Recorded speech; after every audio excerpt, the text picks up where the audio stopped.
right, hello you. My name's Jonti.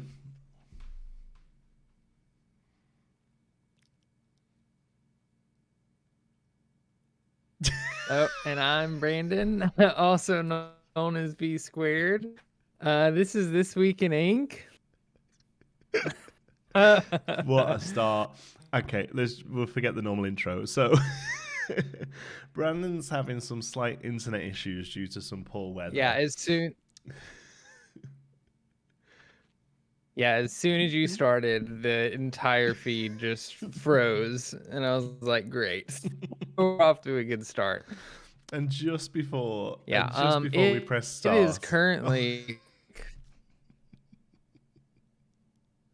go on. I think you're like 20 seconds behind. It's like 19 degrees where I'm at. We got snow. And I guess this weather has really impacted the internet. It's been all day. So, I told you we would try to do this, but there were no promises. And yeah, we're starting off great so far. It was just really funny. Just before we went live, I said, well, the internet doesn't look like it's doing too bad. Let's hope for the best. Hello, you. My name is Jonti. And then just your face going. Just nothing. God, just so good. Nothing. It was just perfect. Anyway, how's it going, Brandon? Thank you for bearing with us. We had a week off last week. That was my mess up. I double booked myself. Basically, there was no excuse. I'm sorry, folks. There was just no excuse. But we're back this week, so we've got quite a bit to look at. With us missing a week, and we're sort of roaring into 2024. So we'll start as we usually do with some card reveals.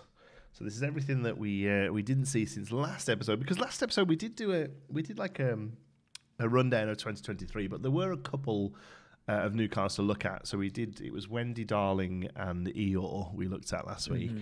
So since then we've had quite a few more. The first one being Ursula. She's a 2-costed inkable 1/3 for 1 lore in Emerald. Ursula Deceiver, Storyborn villain sorcerer with the ability You'll Never Even Miss It.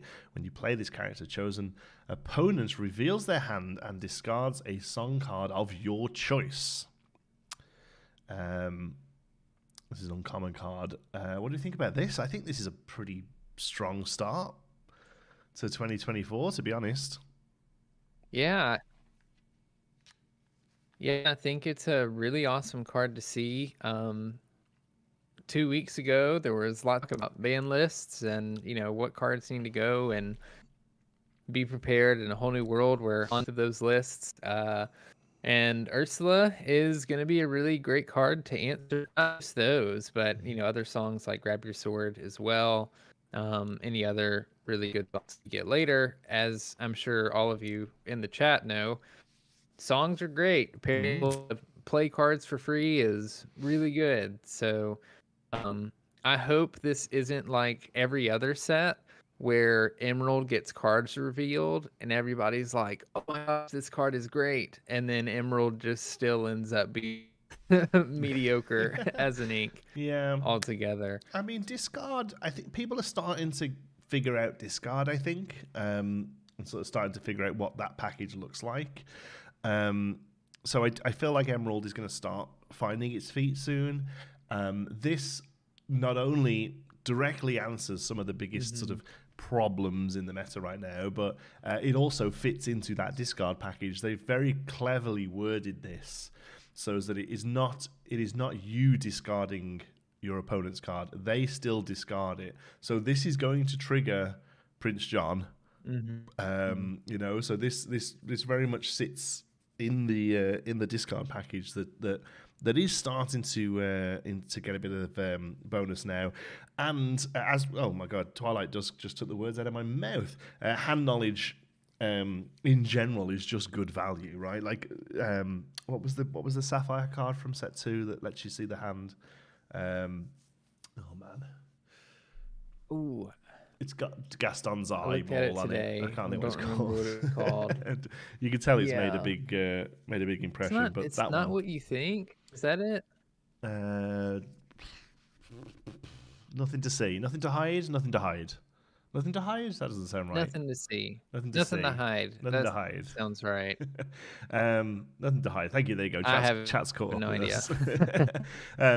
But you know, like that didn't really see play, even though it's a cantrip that lets you see the hand. The thing is, at the moment, outside of a handful of songs that really are like game defining, actions, and to a lesser extent items, are just weaker than characters. Like, the game revolves around you putting things down on the board and having characters down on the board. So I don't really know what the fix for that is, because there are a lot of actions now. We'll look at one in a moment, actually, that basically does what a character does and replaces themselves. Like I don't really know how you make them better and more playable, because at the moment, just the pure value of having a body on the board just really outweighs them.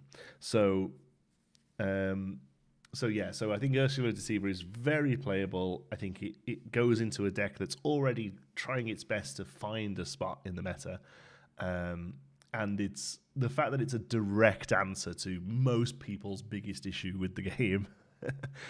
is pretty pretty sort of, you know, pretty exciting. Yeah. Do you want to take the next one? Sure. Next is Stitch, Little Rocket. He's an uninkable 2-cost Ruby card with 3 strength, 1 willpower, and 1 lore. He also has Rush. He's a common card. At first, I thought this card looked pretty, having such a high strength character for so cheap, to be able to play and rush out. But I'll be honest, I don't know how much I believe this will see play, partly due to him being uninkable. You know, uninkable slots, there's only so few in the deck. But I was also wrong about Maui. You know, I think I underestimated the rush and like the ability to do a lot of damage. Because it's you can basically treat Stitch as like a removal. Right? I mean, I so think long with as that something is exerted. Yeah, I think that 1 on the butt means that he's only a removal spell, really. Like, if you look, I feel like honestly the best card to sort of compare him to, weirdly, I think is Fire the Cannons. Just because it's like I feel like it's trying its hardest to do the same thing. So Fire the Cannons is a 1-costed uninkable that deals 2 damage. This is a 2-costed uninkable that says deal 3 damage to exerted character, right? Like, deal 3 damage to exerted non-evasive character. So that's what this card says. So, you know, it's an uninkable smash that can only hit exerted things. It's this is never sitting around because is there anything in the game that would keep this alive currently if it hits it? I don't think there is, because Cheshire Cat being a 0/3 would banish it. So yeah, so Stitch, if you play Stitch to kill something, I don't think he survives. So I think you really need to think of this as a removal spell. Yeah. That maybe in the very, very end of the game, you could just be like, well, I'll just play him as well because it's 1 lore next turn. You know, like it might just be the lore you need to get over the turn. IPA Music makes a good point. Could be good against some locations. Obviously, he's going to hit locations and survive, so that's something to think about. Yeah. Yeah.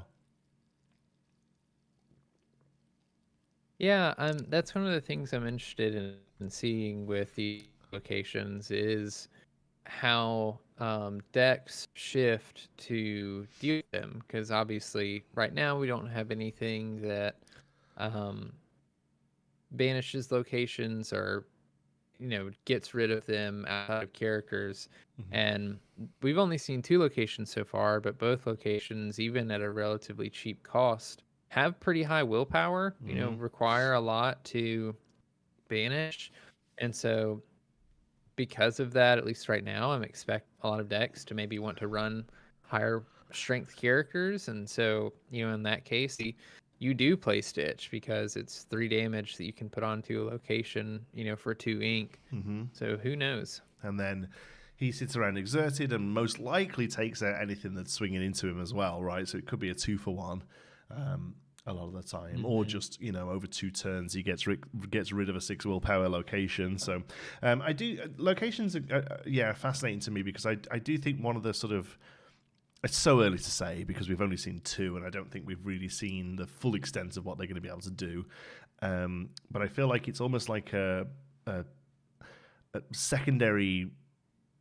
I was trying to think of the word I'm trying to think of. I feel like there's an interesting sort of side event happening with locations in that I think they're going to make the game a little bit more challenging because at the minute some of the strongest decks in the game are winning without challenging that much.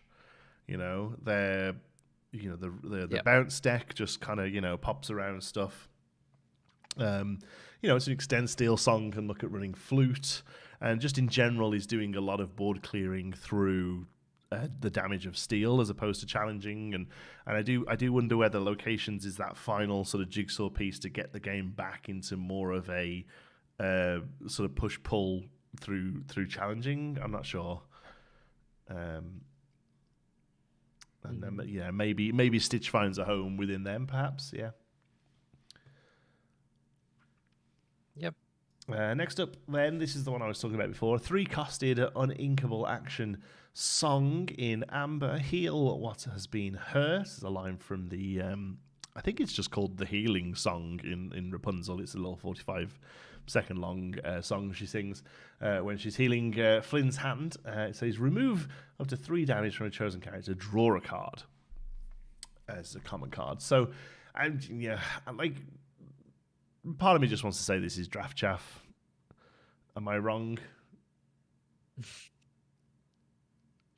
Yeah, I mean, it's so hard to tell. I mean, it's really not hard to tell. The first thing I think of is Rapunzel, right? Like heal 3, draw the amount of cards that you heal. And although that's a legendary card, maybe it's not so easy to get your hands on. It's just infinitely better than this card is. Yeah. And every day it's inkable. You're drawing more cards based on how much healing. You put a carrot on board that can quest for lore and progress your win condition. Yeah. I have a hard time seeing where this sees play, even in something like a deck that is centered around healing, like maybe that's running Grandpappy or something. Yeah. Yeah, I don't know.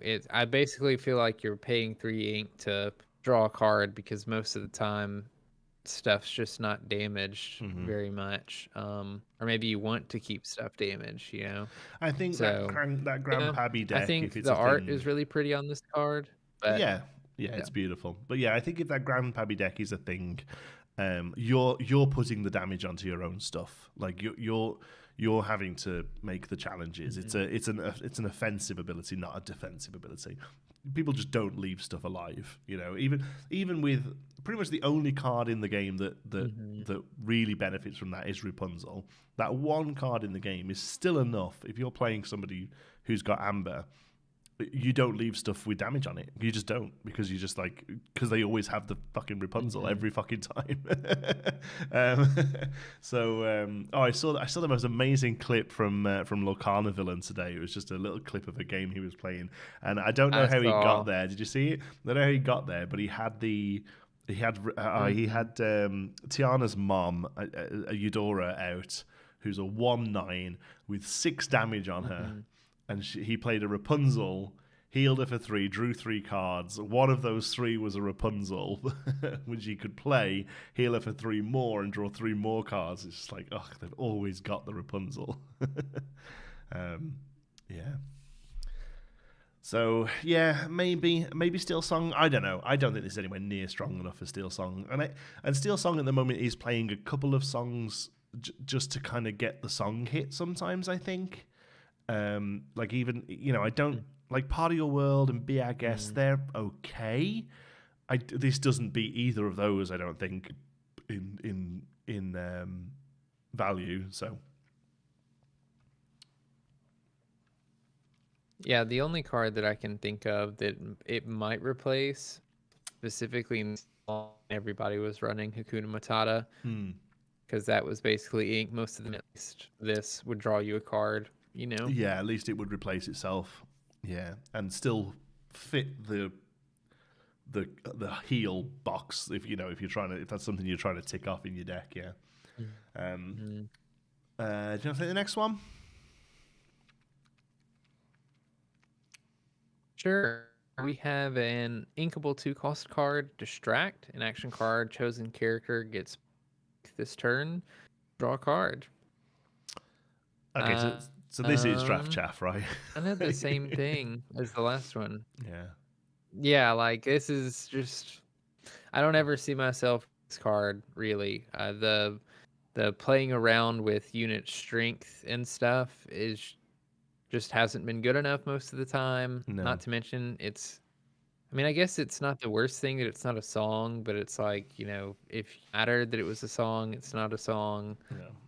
So I don't know. Maybe no. I'm trying to think of like even in Action Matters deck where like you're trying to play Pete and Sapphire with Alice and do something crazy. Like maybe you run this card, but yeah, overall I don't think this is great. Yeah. No, I think it's this is they can't all be bangers, right? This is one of them. Probably sits in a starter deck, and it'll be the last pick in a draft. I honestly think I've said this before actually. Of all the things a card can do, giving something less strength is, I think, the weakest thing. I think like out of all the things, this could say chosen character gets extra something, gets less something, gets I actually think giving something less strength is the weakest thing you can do in the game, because the only card that we see at the moment that sees play that does this is the Floodborn Queen, and the reason she's good is because she comes out very early. She's a decent statted body. She quests nice and early. And also she buffs one of your things, so it makes a really great trade. And that's the only thing I can think of where it says chosen character gets negative to their strength that's of any use at all. Somebody's asking what he's distracted by. I agree. I don't know. Have any idea what he's distracted by? Looks like a fairy, but I don't know. Yeah, that's what I immediately thought of, was like a fairy, but it just looks like a lot of the similar lines and swirls throughout Sapphire, cards and stuff. He's just distracted by a swoop, sapphire swoop. All right, next up then we have a 2-costed inkable item in Amethyst. The Sorcerer's Hat has the ability Incredible Energy. You can exert it and pay 1, name a card, then reveal the top card of your deck. If it's the named card, put that card into your hand. Otherwise, put it on the top of your deck. This is a rare card. I honestly could spend an hour talking about this card. I have. Really? Yeah, I could, because there are lots of things I love about it. There's lots of things I hate about it. I'm incredibly frustrated by it. Yeah. So I'll let you. I'll let you go first. I didn't. Or do you not have anything to say about it? Okay. First of all, I thought it was interesting. When you name a card, you only have to name, like, I call it the primary name. I don't know what the correct terminology is. Like, the correct terminology is name. To say Madam Mim Fox, you just you just have to say the name of the card. So if you were looking for Cinderella Stout-Hearted, you just say Cinderella, and whichever Cinderella you pull off the top, that's the one that you get. Granted, makes this card much better. I don't think it makes this card good, regardless. But when I first read the card, I thought, oh, this is really fun. Like, you can, try to guess the specific card, and then found out that it didn't have to be the specific card, which is interesting. But Yeah, no, yeah, that is very interesting. It's obviously a plus in the card's usefulness. Just so you know, it's the official nomenclature is name and version. So Cinderella Stout-Hearted, it's the Cinderella okay. is the name, and the Stout-Hearted is the version. So you just need to say the name. Um, Okay. so this, for me personally, this should have been more expensive, and it should have let me play the card. That's my biggest Yeah, I gripe. like That's my that. biggest gripe with this, because for me for this to work, other than it being pure chance, I'm I'm running another card to know what the top of the deck is. So I'm running something like Ursula's Cauldron, or Yzma, or Reflection. Right? This doesn't make Reflection good, folks. Nothing will make Reflection good. um, Hmm. for me to hit this rather than it just be chance is either I'm running another card so I know what's there, or I'm running a deck. I'm running a I don't know what you want to even call it, a name themed deck, right? And I'm running only Mickey Mouses. Mickey Mouse? I'm only running Mickey Mouse. Both of those things, I think, are enough hoops for me to jump through, for me to get more value out of basically draw a card. That's what this card says. Like, if you really boil down to what's happening here, and if you forget about that, naming the top and showing it, the best thing that happens with this card is you draw a known card. You know. Yeah. Yeah, Um, it's I think it makes like a really deck, like you said, if you fill your deck up with cards that all have the same name. Um, but it is so much work to just draw a card, yeah, especially in an ink that full of sells it. at drawing cards very Yeah, efficiently. Um, yeah. And so I really like the idea of being able to play the card afterwards. I think that would make this like maybe worth trying or playing. Maybe it's more expensive to do that. But it would be, I don't know, it would make for a more fun card in general, I think, yeah, to be yeah. able to play the card after you revealed it, I guess like, I feel like I have to point out that Liam wants to play this with puppies. I feel like the guy's going to have a hernia if I don't mention it. He's puppies like 5 times. Yes, puppies. Yes, you could play this with puppies. Good job. I think IPA music. I think yeah. I think you're right. I think thematically it goes in a broom deck, whatever that looks like, right? Like that. It fits. I think it fits Hmm. brooms quite nicely. Obviously, the Sorcerer's Hat canonically is where they're from. But yeah, I think for the Hmm. amount of work that you're putting in for this card, it's worse than draw a card, because it's draw a card that your opponent has seen, right? Like it is Yeah.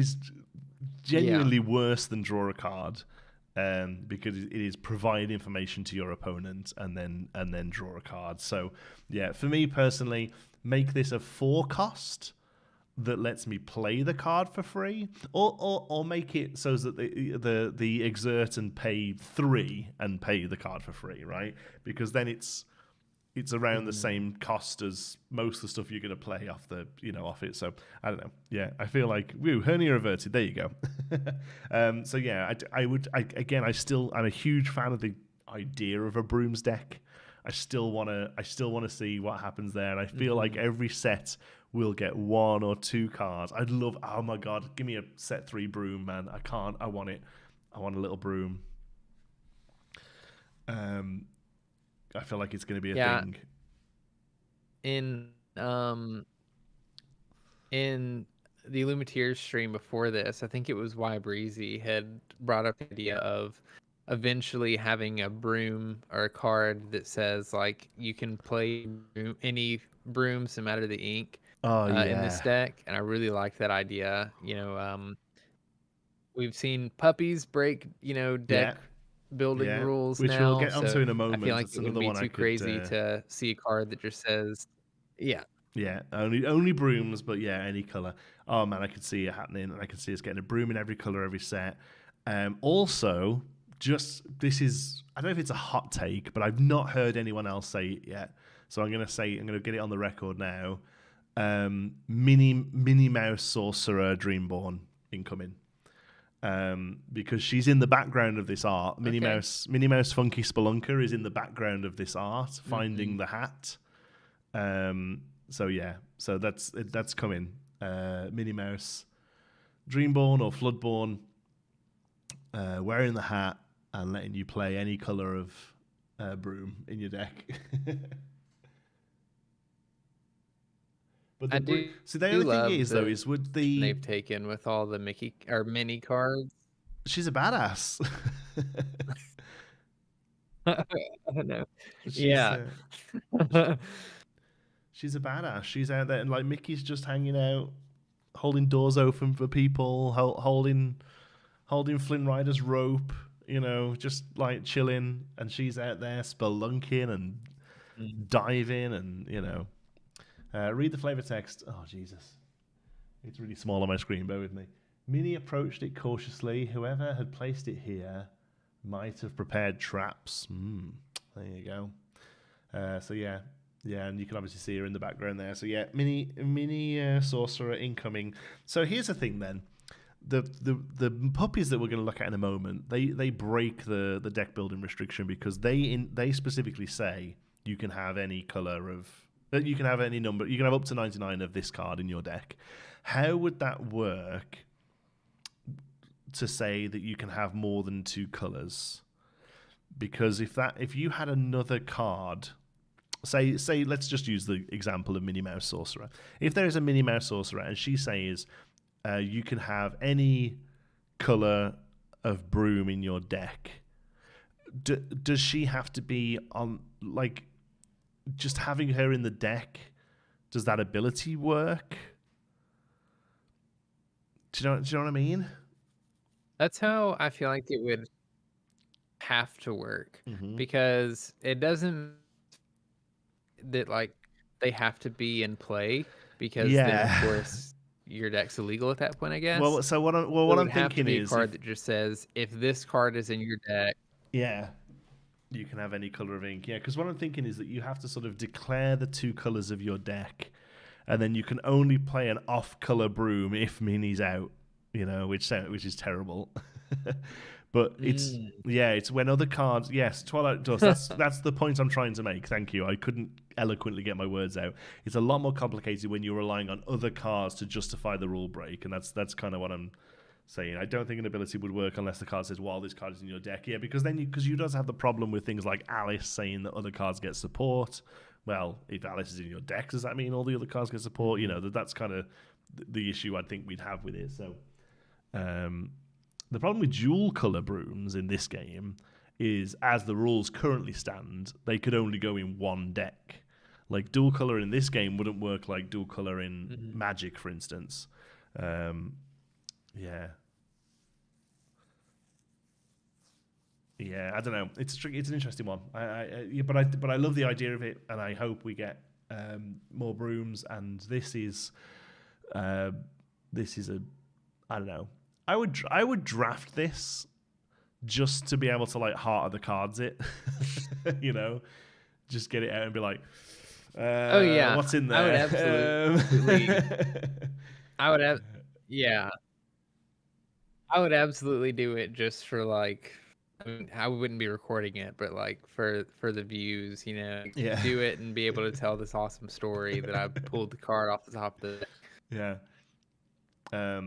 But yeah, I don't, and it needs to be a little bit more expensive and just let me play the card. I'm fine with it. Play comes into play exerted. I'd even be okay with that as well. Give them a turn to deal with it, kind of thing. This in draft is just hard mode. Yeah, I love it. Okay, all right. Next one. This is juicy. This is a juicy card. You can say this one, Brandon. Okay, the next one is an inkable 5-cost ruby card, Jim Hawkins, Space Traveler. He has 4 strength, 4 willpower, and 2 lore. A legendary card with the ability This Is It. When you play this character, you may play a location with 4 or less for free. And then he has another ability called Take the Helm. Whenever you play a location, this character may move there for free. I think this is pretty good.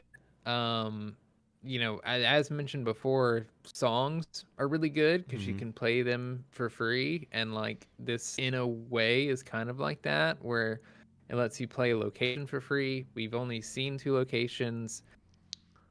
But I imagine that there will be locations. There will be at least one location that's like good enough to play. I mean, that's the point there. I think Jim Hawkins might see play in it. Yeah, I think that's the point. If this card isn't good, they've designed locations badly.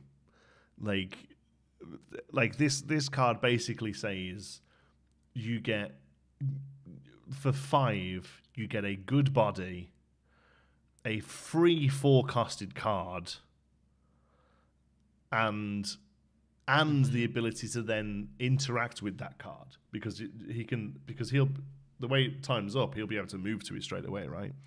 So yeah, so even already with that Mary's place, even if it's just that one, it's not even a 4-costed card. You assume that they will get better the more they cost.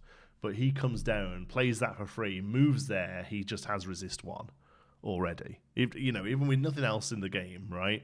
So yeah, it is a bit early to say that this is very good. But imagine change the word location with song, right? And this is incredible, right?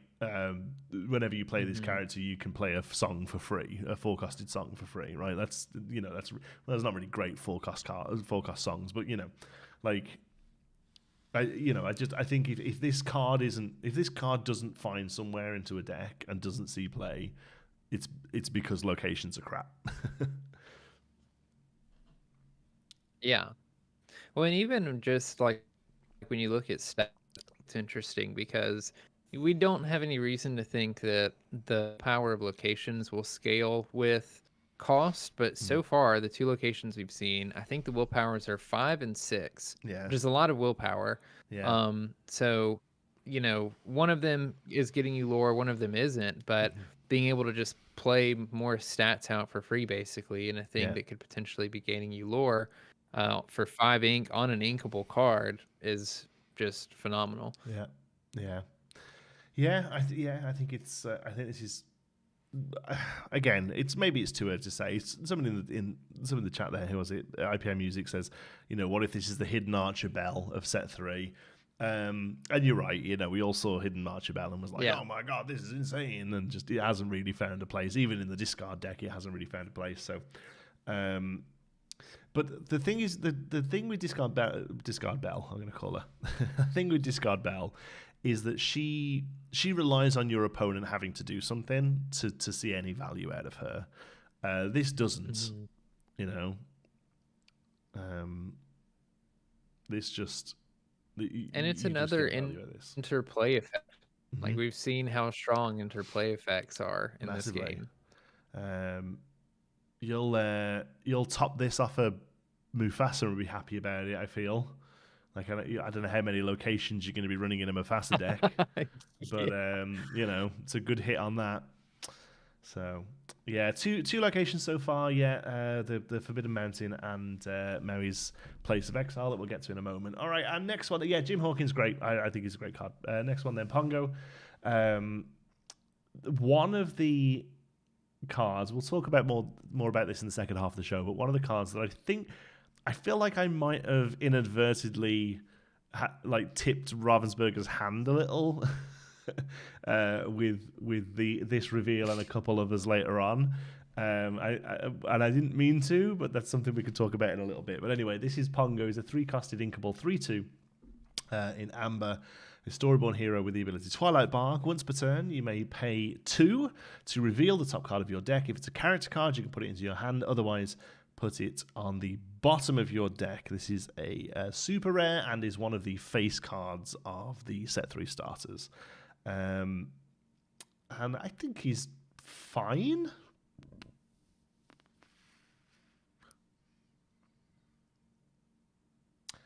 I think he could have been statted a bit better. I don't love it. Yeah. Yeah, I think the 2 willpower hurts because close to swords. Yeah, dice or everything. Or like dice removal, whatever. Yeah. But similar to like the Sorcerer's Hat, where it's kind of like you're paying ink to reveal a card, and then in this case you don't have to guess it, but yeah. you know, you're revealing a card to your opponent, and then you just put it into your hand, and it's like I can just draw the card. I can just do something else and draw the card. Usually. Yeah, I think.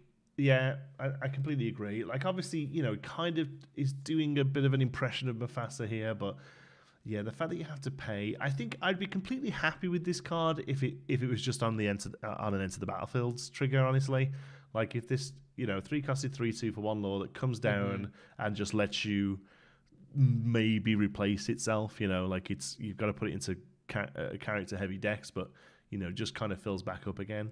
Again, you'd be happy with it coming down off of Mufasa, then puts that on the board, gives you 1 back into your hand. Yeah,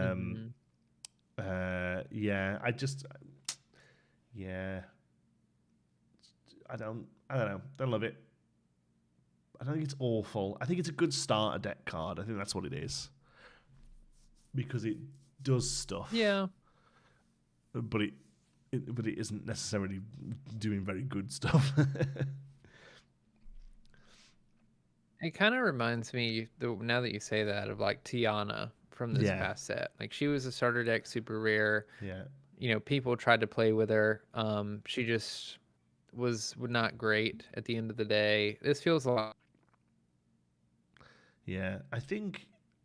I mean, out of the set 2 starters, I feel like only really the Queen Commanding Presence is the one that's like playable. I've not seen the Gaston anything, and then the Merlin. You know, obviously a lot of the Merlin min package is very strong, but the actual Merlin, Shapeshifter Merlin, doesn't really find a home in that deck. It's kind of a win more card in that deck, really. So, yeah, it's learning the rules kind of card. I think is a great way of putting it. Yeah, it shows you stuff you can do, shows the sort of scope of the game, but in and of itself. But you know, maybe we will be super wrong. I don't know. But I don't love it, yeah. All right, next up then. This one is a bit more interesting. This is Pongo. After Pongo's got down and busy, this card comes along.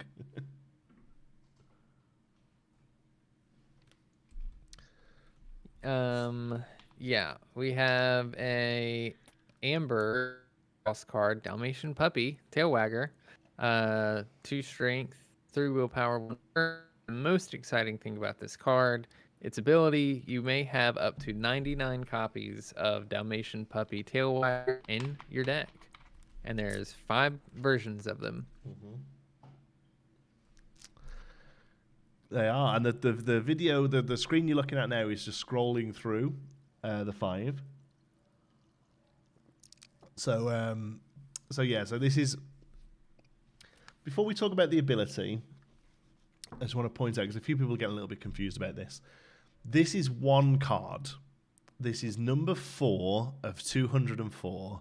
It is the 4th card in the set. It is the 4th Amber character.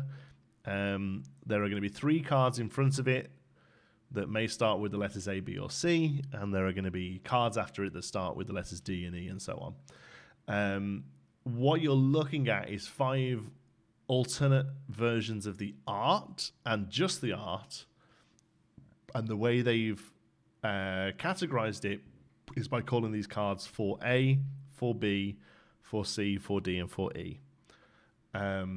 The art itself, the differences between the cards is purely aesthetic, and you don't need a selection of them for the ability to work. You can have 99 copies of 4C if you want to.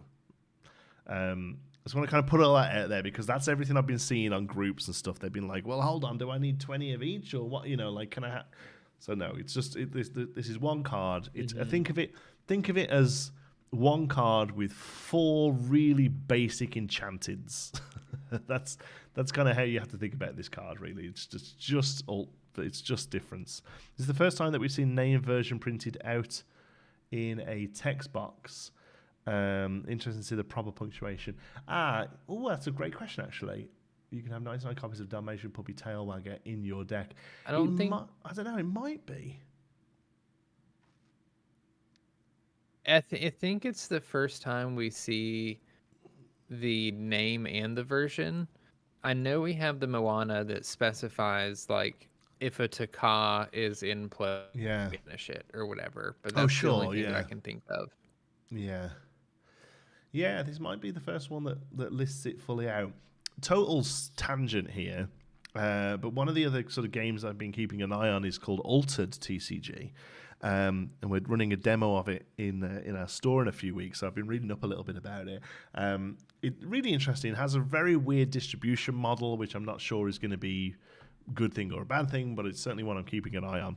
But I was having a look at some of the cards they revealed the other day, and the cards refer to themselves in the first person, and I think I hate it. Like, it'll say, like, it literally says, like, at the beginning of your turn, I gain 1 energy, or whatever the card says, you know? But that's literally how the card reads. It's like, you know, whenever you play a bolter, I can be exerted, or whatever, you know? And the first time I read it, I was like, ooh, like, it genuinely made me shiver a little bit. Like, I felt so weird about it. I much prefer the passive text when it comes to these kind of things. Yeah. So yes, I'm more than happy for this to say Dalmatian Puppy Tailwagger. So there we go. So let's, before we talk about how this what this sort of says about the game in general, what, like, the actual card itself, is this anything of interest, really? I think it's a fine card. Like, it's decently statted. It has 1 lore. It's pretty basic. But I guess if you put 13 of them, you know, out on board at once, other than a Be Prepared or Tink Grab Your Swords, you know, it could be pretty scary. But maybe it's not a bad card, but it's not a good card. Yeah, at the minute, there's definitely going to be things that can change it up. So Ninja Zero says, I thought the maximum of 60 cards. How are we going to put 99 cards? So the rule. So first of all, the maximum isn't 60. You can have as many cards as you like in your deck. The minimum is 60. What this rule is breaking is the fact that you can only have 4 copies of the same card usually. But the rule in TCGs for the most part, and the rule in Lorcana, is the card text beats rules text. So every rule in Lorcana has a little asterisk at the end of it that says, unless a card says otherwise. Basically, that's how you have to kind of think about all these kind of things. So at the moment, if something is killed in a challenge, if something is destroyed in a challenge, it is banished and moved to the discard, unless it's hey, or unless it's out on the field with Dr. Facilier. Those cards say, when they hit the discard, they come back to your hand. So that's how you have to kind of think about this card. It's just a little caveat that says, normally you can have 4 copies of Dalmatian Puppy Tailwagger, but because this card says otherwise, you can have 99. Yeah. So the card itself is just, it might as well be a vanilla. It just means you can have lots of vanillas, but then how many 2-costed 2/3s for 1 lore do we have in the game? Like, it doesn't actually, as a stat line, it doesn't really ring a bell, actually. So I don't know, maybe not many. I think it's relatively standard. Nothing comes to mind at all. Of the Rudy Donald, like the vanilla Donald. Yeah. Let me see if I can see how neat I can do a search on the app. So hold on. So the ink cost is 2. I do. The strength is, go on. Keep chatting while I'm looking. How the Illuminators is saying, like, you know, it's I like that they're embracing cards for more like casual play. Like, Dalmatian Puppy is not supposed to make a deck that is really good, at least based on what we know now about the cards coming into the Inklands, which I think is totally fine. You know, like a card can be just for fun and not optimal, and that's great. And like I think people should build decks that aren't optimal and are just for fun and go to League and play them and have fun. You know, so Yeah. I Oh, appreciate 100%. seeing that. Absolutely. Yeah. You got to make sure you don't always look at stuff through a competitive set of eyes. Yeah. So there are 9. There are 9 cards that are 2-costed 2/3s. There's a Genie vanilla, a Donald Duck vanilla, a Minnie Mouse vanilla, a Boone vanilla, and a Hercules vanilla. And then there's the Simba bodyguard. There's Sleepy. There's the Snow White that heals when she comes down, and then there's Cogsworth that gives reckless things the ability to gain lore.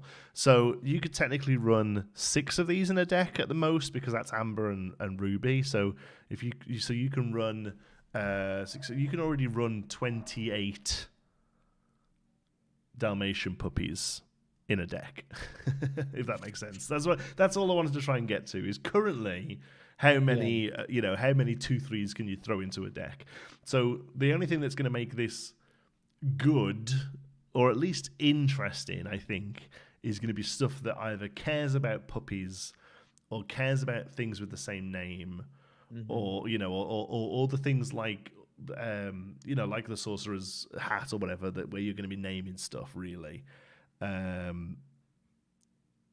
Yeah, so that's the only real thing, because otherwise it's just, look how big my deck is. Like, all right, cool, great. Like anyone can play a 200 card deck if they want, 30 if you include the normal, 32 if you include the normal amount of puppies. Yeah. If you add 4 puppies in, and assuming that we set 3, we see other 2-costed 2/3s, right?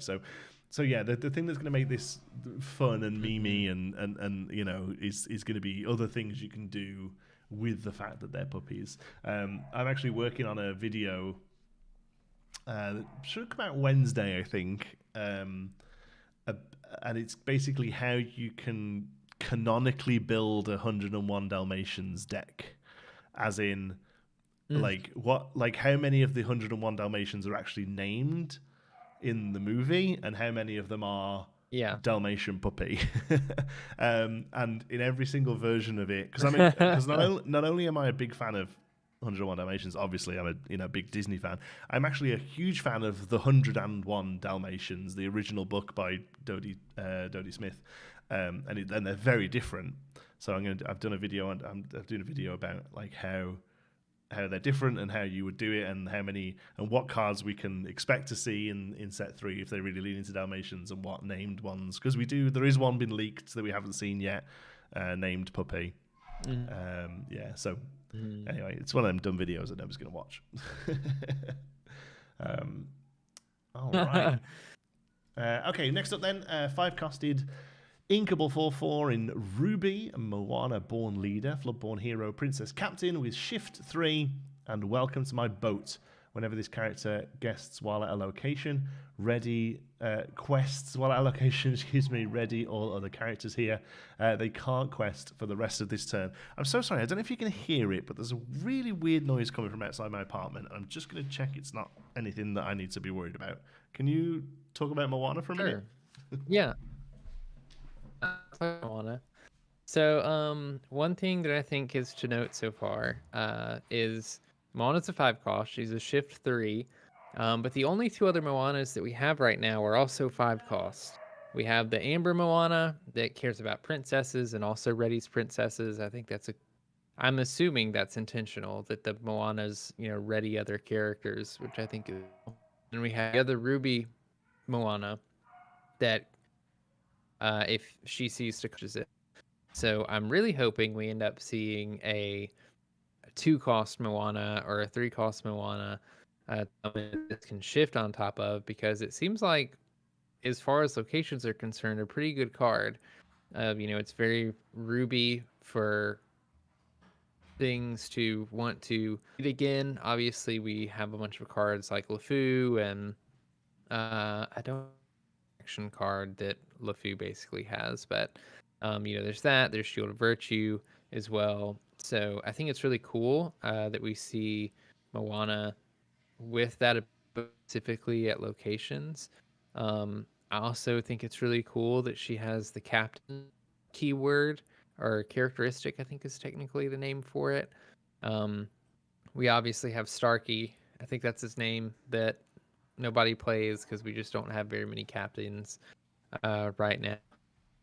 But I'm hoping that with more captain characteristics, we see more captain-centered decks. Everything okay?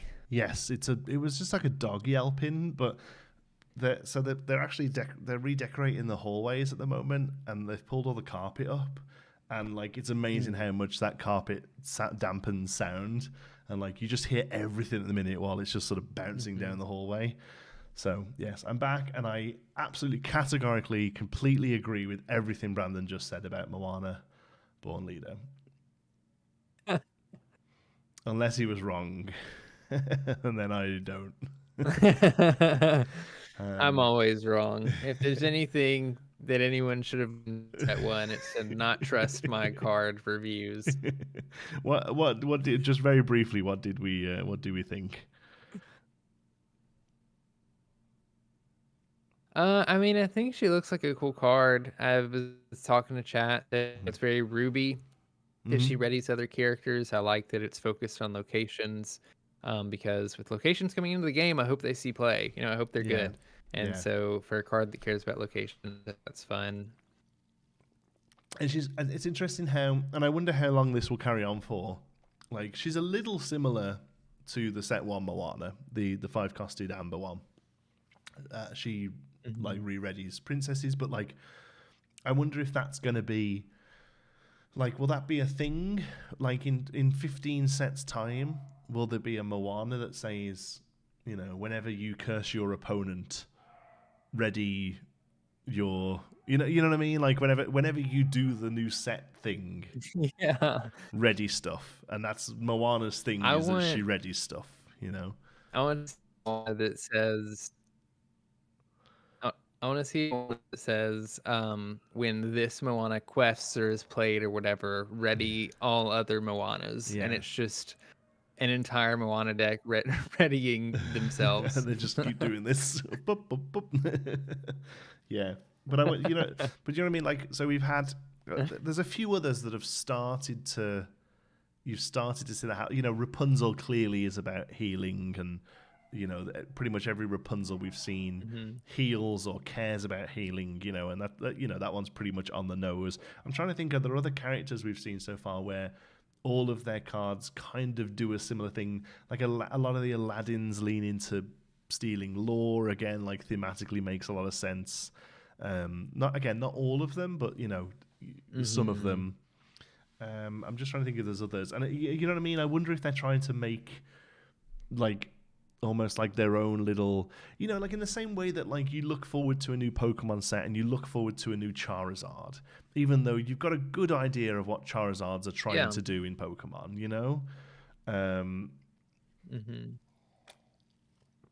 Yeah, one that came to mind was Flynn Rider. I think we only have 3 of him, but like 2 of this out discarding, cards in some form or fashion. Yeah. So I think that would be a cool direction.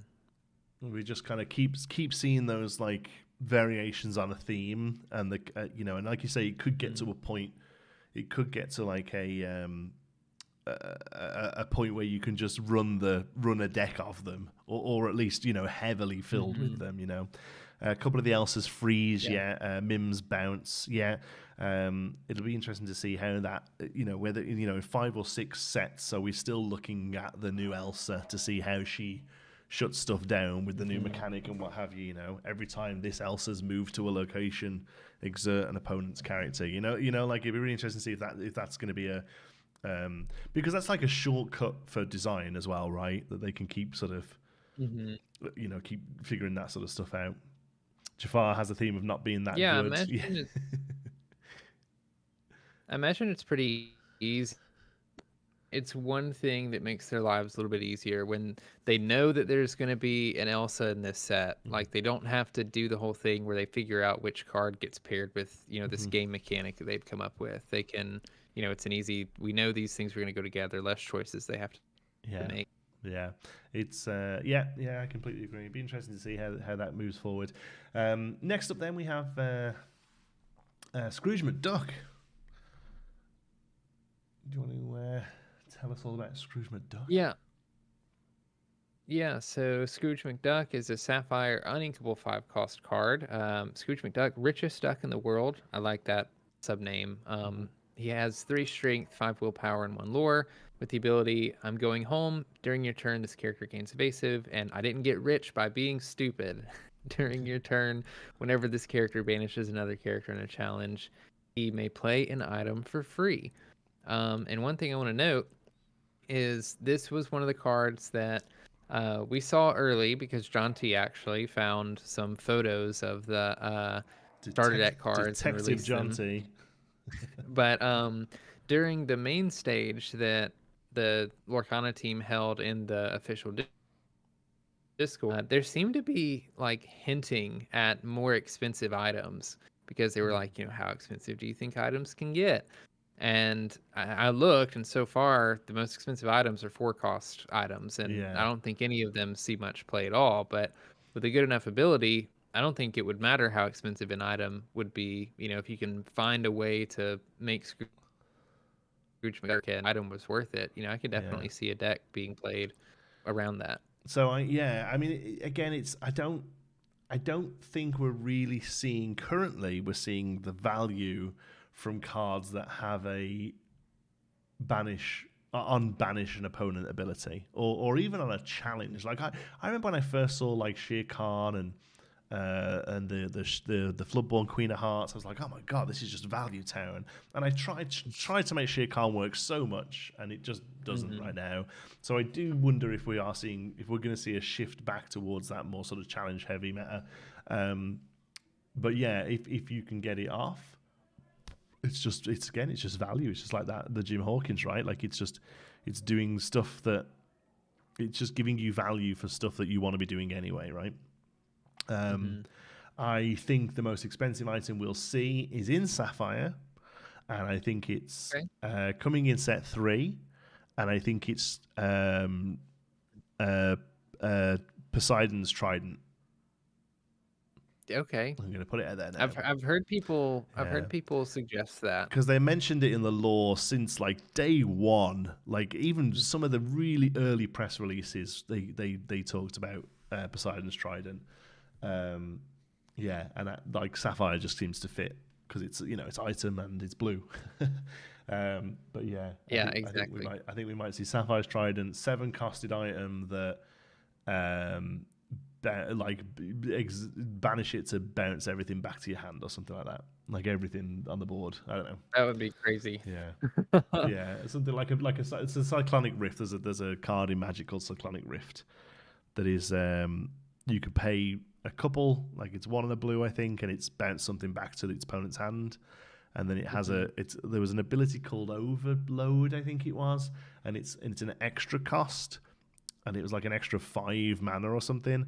And if you play that cost, you replace the word chosen with all. So it goes from return chosen character to their player's hand to return all characters to their thingy's hand. Yeah, I can't remember. It's been a while since I played it. My head's just full of Lorcana now, not Magic. So, but yeah, something like that. It would fit like thematically, like just to bounce everything back. Yeah. But yeah, that's what I can kind of see there. But again, I feel like it's a bit of a I feel like this is a bit of a Harbors and Happiness. That's Overload. Yeah, there we go. I feel like this is a starter deck card. I don't know whether it's really incredible. It got me thinking. So when I saw Scrooge McDuck specifically was going to be in Lorcana, I kind of wanted his ability to be around like money, like making money. So money in Lorcana, but like I would imagine that would be like lore, right? Like he's an investor.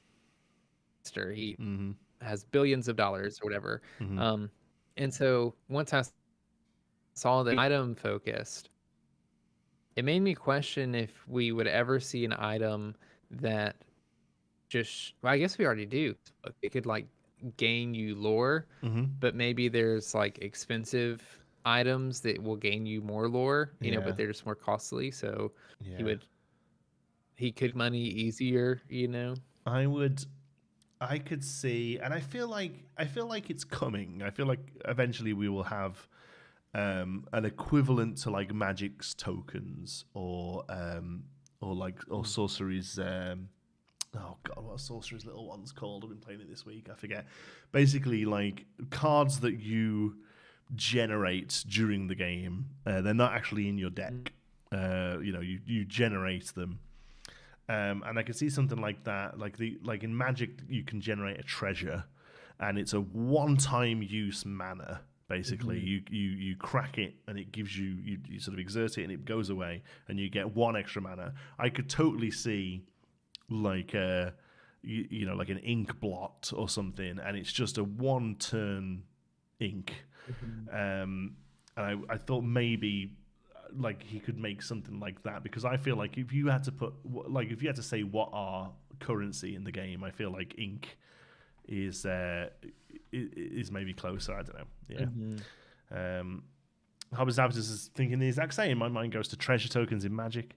I wonder if we'll ever get a mechanic like that in Lorcana. Seems like a perfect fit for Scrooge. Yeah, I completely think we will. The thing is, the only reason that's putting me off the idea that we might not see those kind of like token generation or like singular use things generation is that a lot of the stuff I would imagine we would get we're already getting. Like I think like a sorcerer Mickey Mouse that generates brooms would be perfect, but we've already got brooms. The card soldiers of the Queen of Hearts would be perfect. The goons of Maleficent will be perfect. Saying that, before we got locations, we got Maurice's workshop as an item. So, there's no reason why we can't just also get brooms and whatever else as sort of like generated one-off hit kind of things. So, I don't know. And then lastly, an interesting one. I don't necessarily know whether it's a good card, but it is a location card, which is something that we've very sparingly seen. It's a 2-costed inkable location in steel. Do we have an official term for this? With a move cost of 1 and a willpower of 5. Maui's Place of Exile, Hidden Island, with the ability Isolated. Characters here gain Resist 1. This is a rare card. And it doesn't have lore, interestingly. So now we know that locations don't natively give a lore. That is an ability. That is an ability that we have seen on Forbidden Mountain and not on this one. I don't know. I don't know if this is any good. I'm not sure. I don't think it is. I think the other one's better, and that's weird for me to say because the other one's a vanilla. It's hard to tell because obviously I think losing out at lore is pretty big. Like when any card doesn't progress your win condition, it's going to be worse than most other cards that do, unless it fills a really specific role very well. But I can see a place for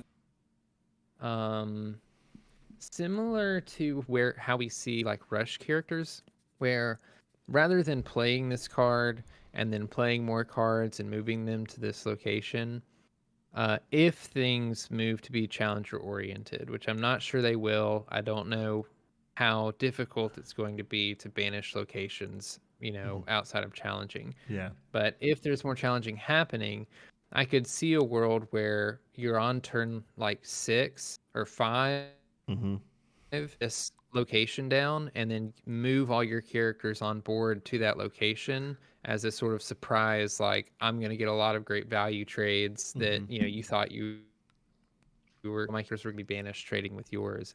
But even then, that's a lot to set up, and I don't know. Well, it's 4 dozen eggs. I suppose it sticks around. I suppose they're there. Yeah, then, and aren't they? Yeah. And like there might be some synergy with if you have cards that care about locations, like maybe, this wouldn't This wouldn't work in the scenario, but like if you moved Moana to the location, well then now Yeah. you can challenge with everything and then quest with her and everything's ready to begin. Yeah, and like obviously there's going to be stuff that does care. Like the Peter Pan doesn't like this one, but that's fine, right? Like I still don't know, and we won't know until we see many more of them. And maybe we won't know until we've seen all of them. We start playing with them, but I still don't know whether locations are going to be a thing that every deck wants,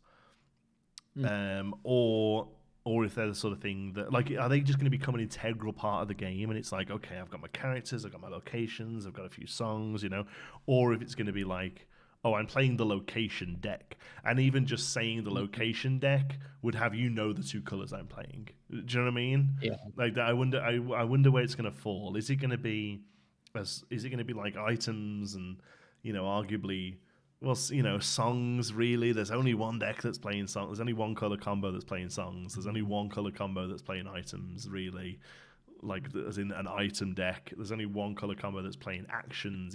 Ruby Emerald obviously cares about actions, and it's not there yet. But it'll be interesting to see, by the middle of the meta of set 3, do we know that if I said to you location deck, you instantly know that I mean Ruby Steel or whatever it's going to end up being, Yeah, if I had to guess, I think it'll probably end up being like that, or it'll be similar to songs where, like, there's obviously Steel Song that cares about songs, plays a lot of them, and then outside of that, like, there are just generally good songs that are running decks, and it's one or two in every color. Yeah. And I think it'll be the same. Like, there'll be one or two locations and a couple colors that are just good, so they see play in decks, but that's about it. That's what I think is probably going to be as well. Yeah, it's like so for instance, you wouldn't necessarily call Amethyst Ruby a song deck, but most of them are playing Friends and Be Prepared, right? So I think a lot of people forget Be Prepared as a song because it's not very often sang. Because there's only really a handful of things that can sing it, and they don't necessarily see that much play. So, yeah. They already low-key power correct the mechanic because Jim Hawkins cheats 4 or lower in a move to 3. It's going to be interesting to see how far they go because the two we've seen so far have both been 2-drops, right? The Forbidden Mountain and this one. So, and they both of them don't seem awful. It'd be really interesting to see what a 4-costed one does. What would a 4-costed location have to do? For it to see, what kind of thing would it need to be to see play? I don't know. And like you say, they're both big butts. 6 and 5, so difficult to get rid of, and just a huge tempo shift to have to get rid of them. Unless we just see, destroy target location. But then I don't know whether that would even see that much play. Really, it's gonna be really interesting to see how it goes out. I really don't know. Yeah, I really don't know. All right, well there you go. That's all. That's 11 cards we looked at there. So. Next up, we'll move over to our market watch. This is something we have a little look at every week.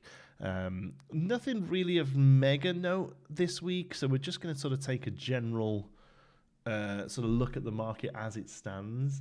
The other thing I will say is, for the most part, everything has started to trickle back up again, which is kind of to be expected, really. We had a couple of big restocks. But it seems to be that, like, stock has started to go a little lower again. There's a little bit out there in big box, but for the moment, like, I'm out. I'm completely out. I got no set 1, no set 2 now in my store. I'm out. I'm completely out. And we've done nearly 100 boxes of each, which is insane. But yeah, we're out now. We've got some singles, and that's it for now. Trying to see if we can get a bit more, but at the minute there's not much else. So, and I feel like that's going to be the story across the board. So you will find sort of stuff creeping back up again.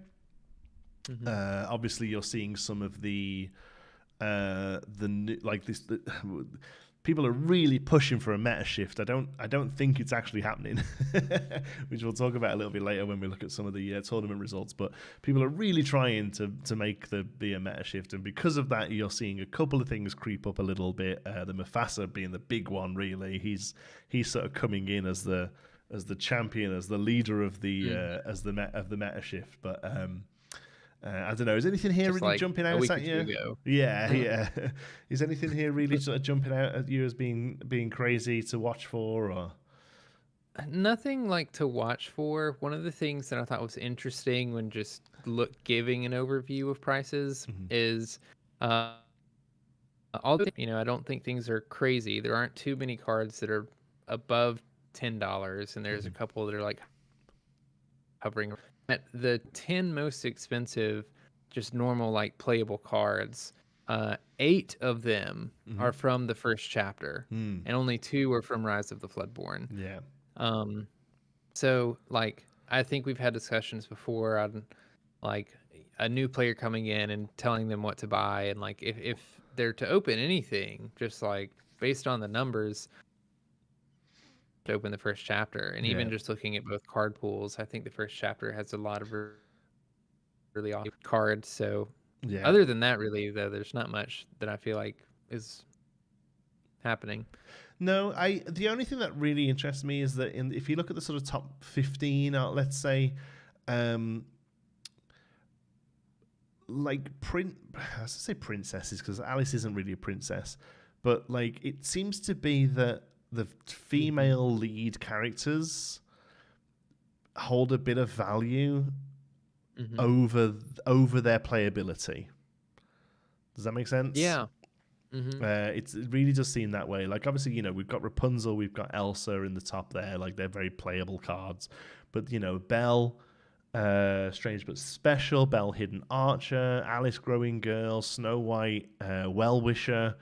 Like none of these are seeing any kind of competitive play really. So it kind of like it's interesting to see that they're just up there, and I do wonder if the waifu effect. I think that might be what it is. I think it's just that people like the pretty girl cards, and a lot of collectors are really into them, and that sort of dictates the value a little bit with them.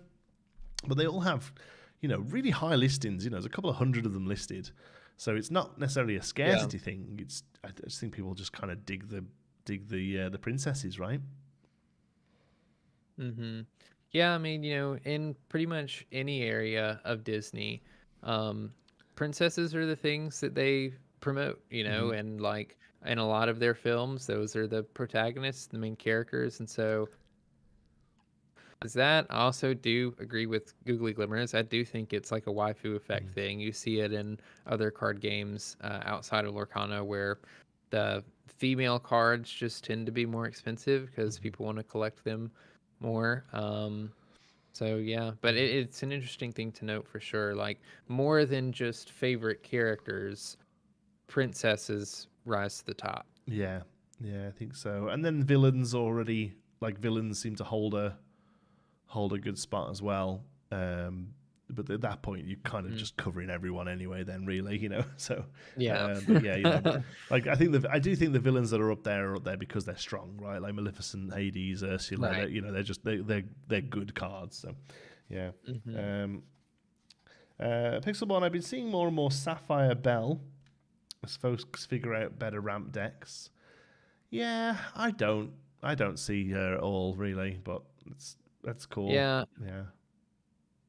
Sapphire Steel's been popular. I've seen her a little bit more, people bringing her out, but not enough to be like it makes sense to me that Rapunzel is she's a really great card. The fact that Belle is more expensive right now is a little surprising because I think Elsa is a much better card in general than Belle is. Yeah. 8. Sorry, I was just doing some math. 8 of the top 15 do have an enchanted. Stephen, they're saying there may be a correlation between top cards and enchanted. I think it's just that enchanted, for the most part, pull from higher rarities. Like I think and higher rarities usually are better cards. I think that I don't think it's necessarily that people want.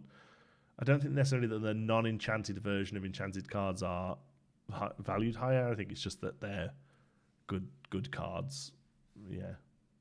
Well, and like the top 5 cards, none of them have enchanted cards. Yeah, exactly. The actual top 5 costed ones don't. So, yeah. Oh man, I think if we get another good playable Rapunzel and she gets an enchanted, she'll explode. I think. I'm surprised Rapunzel hasn't gotten an enchanted so far, to be honest with you. Yeah, I think we're still due the ones in set 2 are fine, but I think set 3 might bring a real badass like Rapunzel exploring through the jungle or something, and I just think she's gonna she's gonna be really good. They always have a heavy hitter, so they might be saving her for another set. Because like we had Elsa, this set's been Cinderella. It's like very iconic Disney characters, and I think Rapunzel falls into that category. So 100%. Probably, 100%. The only one I'm calling so far, that Jim Hawkins could get one. I think that would look good. And even though we haven't seen it as a card yet, not only am I saying that we get Minnie Mouse Sorcerer, she gets an enchanted as well. There we go. I'm going right out there.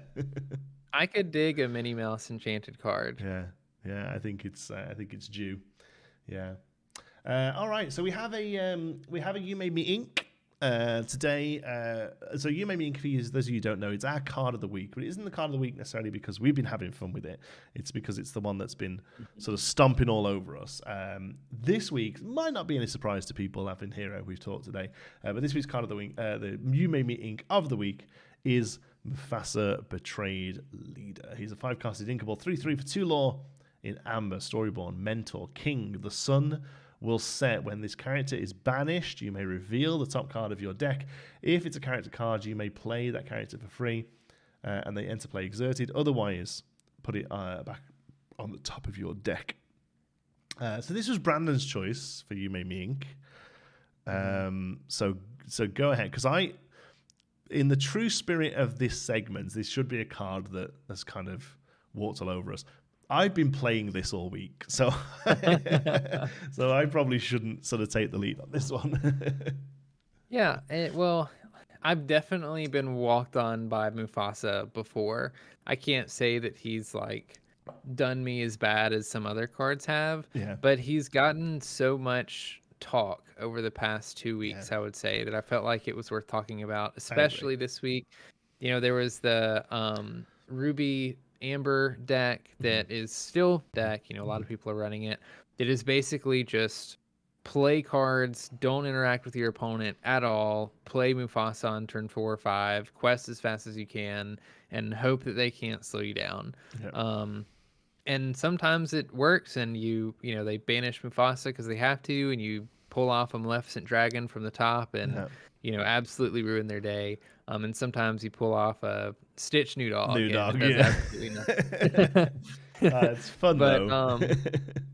But I chose this today because there was also another deck that got featured with Mufasa. Now everybody's on Amber Emerald, and I have played against this deck already. It surprised me because I was not expecting a Mufasa deck. I was expecting a discard deck. So the way I mulliganed was more for card draw and less for removal. And against these Mufasa decks that try to go fast, you have to mulligan to slow them down. And just deemed, especially like, I wish I remember exactly the line they played, but they played a card. It may have been, no, because I think he's 4 cost. There was a play. It wasn't Mufasa. I think Mufasa was already on board. And then they sung Bippity Boppity Boo, picked the card up, and then played Ray, the evasive card that I was just like, where did this come from? And had no answer for, and absolutely just got ran over that game. So, Mufasa's picking up. So I'll be honest with you, the Amber Emerald is the one I've been playing this last week. And it's purely because I saw it. Like it's not like because I was playing the Amber Ruby one, and it was fine, but I just felt like I was still just kind of playing Ruby good stuff, and I've been playing the Ruby control deck for so long. I was like, no, I really want to change this up, and I kind of like the idea of actually having 3 decks, like covering the 6 inks, So I was like, oh, Amber Emerald then. Let's give that a whirl. And it's been so much fun because that exact thing keeps happening. I keep putting a card down and my opponent goes, wait, what? Who's that? What's that? It's just like, it's just cards that people haven't seen. Like I'm running both Pain and Panic in it. And the amount of times I put them down and they've gone, what? Who? Pain's in this? It's just the best feeling. And like, one of my favorite cards from the set, and one of the first things I built around and played with was the queen that we mentioned before, the commanding presence queen. So really happy to have her back in a deck again. Her with pain pops off a lot more than you'd think. Really good. You just get a really quick, and then we're running sort of Rockstar Stitch as well, so just get a really good early board presence. You get that sort of that mid-game tempo with the Tinkerbell, the evasive Tinkerbell, which arguably is probably the thing that comes out when there's something better in that slot, but she's still pretty good. Evasives are still, for the most part, tricky to deal with. People just don't have answers for them a lot of the time. And if you're able to get them to spend a removal spell on her just before, some of your 5 and 6 drops comes down, even better. So it's just, I'm loving it because it's fun. It's random, seeing what you get off the Mufasa is fun every time it happens. But also it's letting me play cards that I haven't been playing so much of, and cards of characters that I really like, which again doesn't really happen. My Ruby Amethyst deck, that which is just I'm just running the basic stock control deck now. I was trying to make it a bit more sort of rush and challenge focus with Shere Khan and Queen of Hearts, but it very rarely does what it wants to do. So I've gone, I built it out just to be, that's the deck I'm taking to tournaments at the minute. But that deck's fun. It's really great how consistent it is. But I'm not a Sword in the Stone fan. I don't care about Merlin and Madame Mim. That's not. It wasn't a big movie for me growing up. I'm playing those cards because they're good, but this deck I'm playing, it's all the Golden Age, it's all the Renaissance stuff. It's Mufasa, it's Pain and Panic, it's it's all these cards that are from characters that I genuinely love, and it's so great to see them. I've been thinking about picking the deck up myself, and I don't know if I will or not, because like you said, I like having if I can, decks that don't cross each other in ink, so I have different stuff to play. I'm really bad about just having one deck that I bring to League, and then if somebody shows up with like a starter deck, then I'm kind of in trouble because I have a more optimized deck to play against them. But I've been thinking about doing this Amber Emerald one that I've been toying with is Popsicle. It's kind of like moving back, and when I saw this list, I was like, this looks really fun. But I also really hate the list because it's so linear, and it's so, I'm not going to care about anything that you do. I'm going to play my cards and then hope I get lucky off of a Mufasa top deck. That's either going to win me the game or lose me the game. And it is so frustrating on the other side of the table. But but you know what? Like as the antidote to sitting and playing Ruby Amethyst control, that's just, again, is still pretty linear, but is just almost completely reactive. My deck is played against what you do. Do you have the turn one shift target? Because if so, I'm probably going to try and get a 1/3 down and then teeth it. Do you miss that and miss turn 2? Well, in that case, I'm probably going to bounce my 1/3 and get a snake down. I'm always playing against what you're doing. So as like the antithesis of that, just having a deck that's like, I'm gonna put characters down, I'm gonna turn them sideways, like that's really quite fun.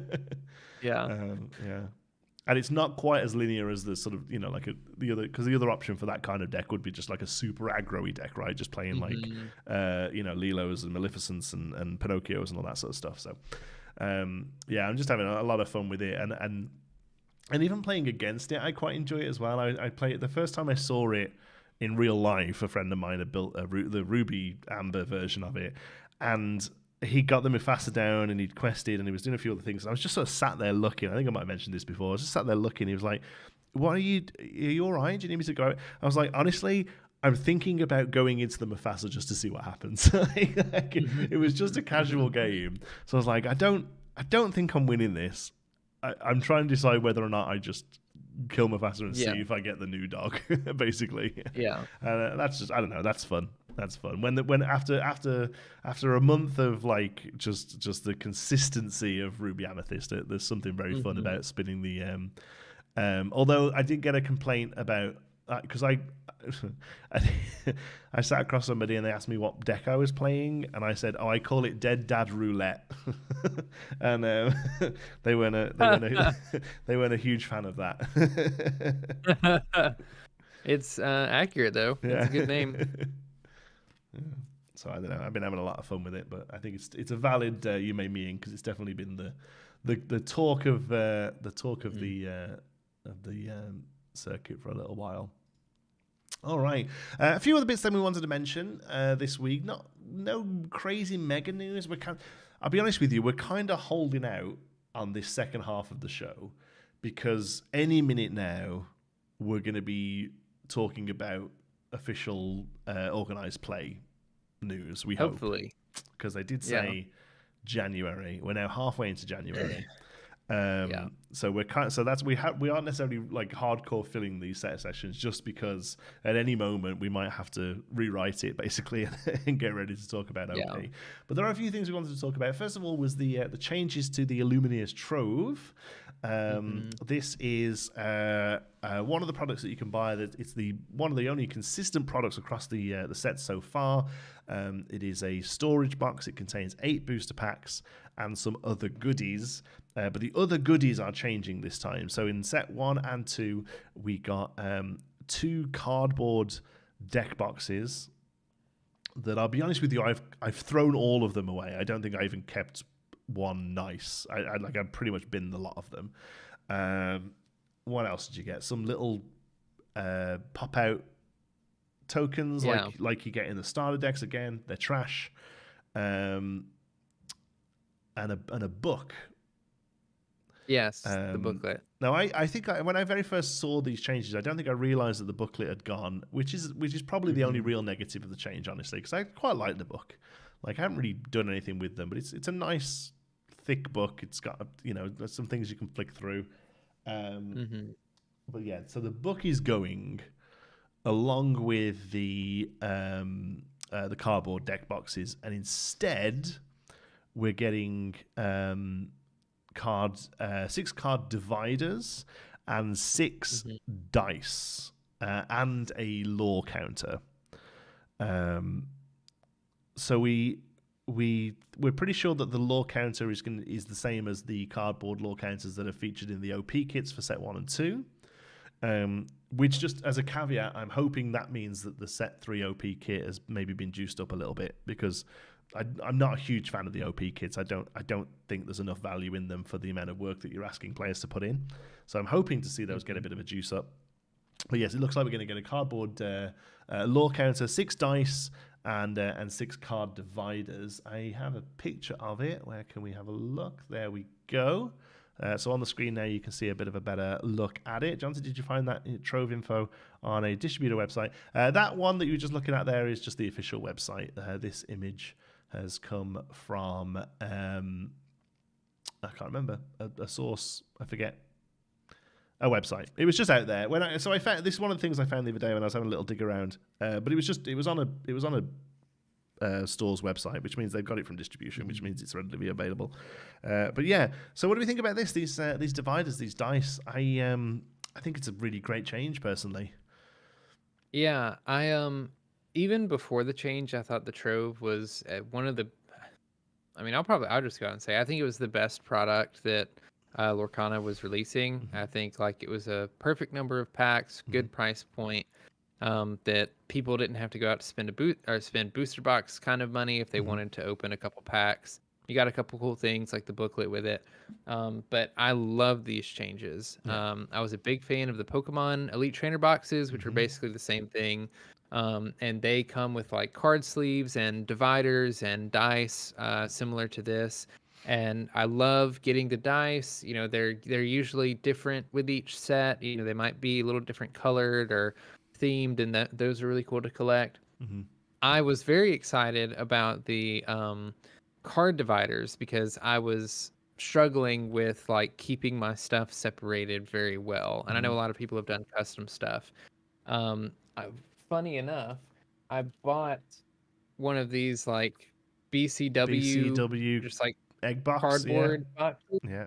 the other day when I was at the store, not realizing that the cards have to go in sideways instead of top. So I've organized all my stuff and can't even use the dividers. So we're gonna have to figure something else out because you need to I love the dividers. I think they look really nice and like would work really well in your trove or something for sure. So that's an 800 count you've got there. That's an 800 count BCW. So the 1600 count, which is what we call a shoebox, they stand up in that.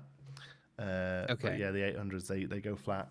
Many an hour spent putting those things together. Those BCW boxes, they are the bane of my life. They make your fingers really dry, but we sell 1 billion of them. No, I think it's really good. I think they're probably just going to be cardboard, but I'm very happy to see them. I forget the brand of them, but I buy them in bulk, and they're just plastic, and they're just plastic card size, but maybe sort of 5 or 6 mil taller, and they're just white, and I'm just using those, and basically I have my trove is just about enough for the bulk, so for commons and uncommons. Set 1, I can't buy any more set 1. Because if I do, they won't fit in the trove. Like my trove is filled with just commons and uncommons in set 1, pretty much. So, but they just about fit in. So I just have those in there, dividers, and then everything else I keep in binders. But yeah, these are going to be great. The dice I think will be awesome, even if they don't. Like, I think this render of them probably doesn't do them justice. I think they're probably going to sparkle a little bit or something like that. The gold, the gold here just looks like a brown, but I think in real life it'll be like a shiny gold. I would have maybe liked them to look like Inkland dice, if that makes sense. Like I would have really liked them to have that color, and like you say, then every set onwards they're different. As it stands at the moment, they look Lorcana-y, which makes me think what I hope is we don't get those 6 dice in every one moving forward. Even if they're just a little different color or something, that's what I would really love to see, because then, like you say, it's a collector thing then. But I will take these over those cardboard boxes, and I will sacrifice the book for them as well. I'm a big fan of dice. I'm a big fan of like this sort of nice physical thing that you can collect here in the set, and something you can use as well. Like you use dice to count the damage on them. But yeah, so you mentioned the ETBs there before from Pokemon. There is Magic has a product used to be called the Fat Pack in Magic. They changed the name to Bundle, but basically the same thing. It's a box that can become a storage box. It has 8 packs in there. In the Magic one, it actually comes with the D20. Let me just give me 1 sec. I will actually grab. I'm really just going to reiterate what Jonti said. I love dice. I have my my little Gen Con dice tray next to me, and I often fidget with dice. So even just having something for Lorcana would be nice. Oh, sorry. So yeah, the Magic ones comes with a oversized D20. Oh, okay. And again, you can. Those are nice. Yeah, just at a glance, you can tell they're all from a different set. And they have the color scheme sort of ties to the set, and then the 20 on each one is the set symbol. So that one's that's Phyrexia, Dominaria United. So at a glance, I can literally grab one of these and be like, oh yeah, that's Brothers War, right? Because I remember the color scheme of it. So I would love to see something like that with these. I'd love to see them. Just sort of change color each time, and maybe like lean into the color of the set a little bit more.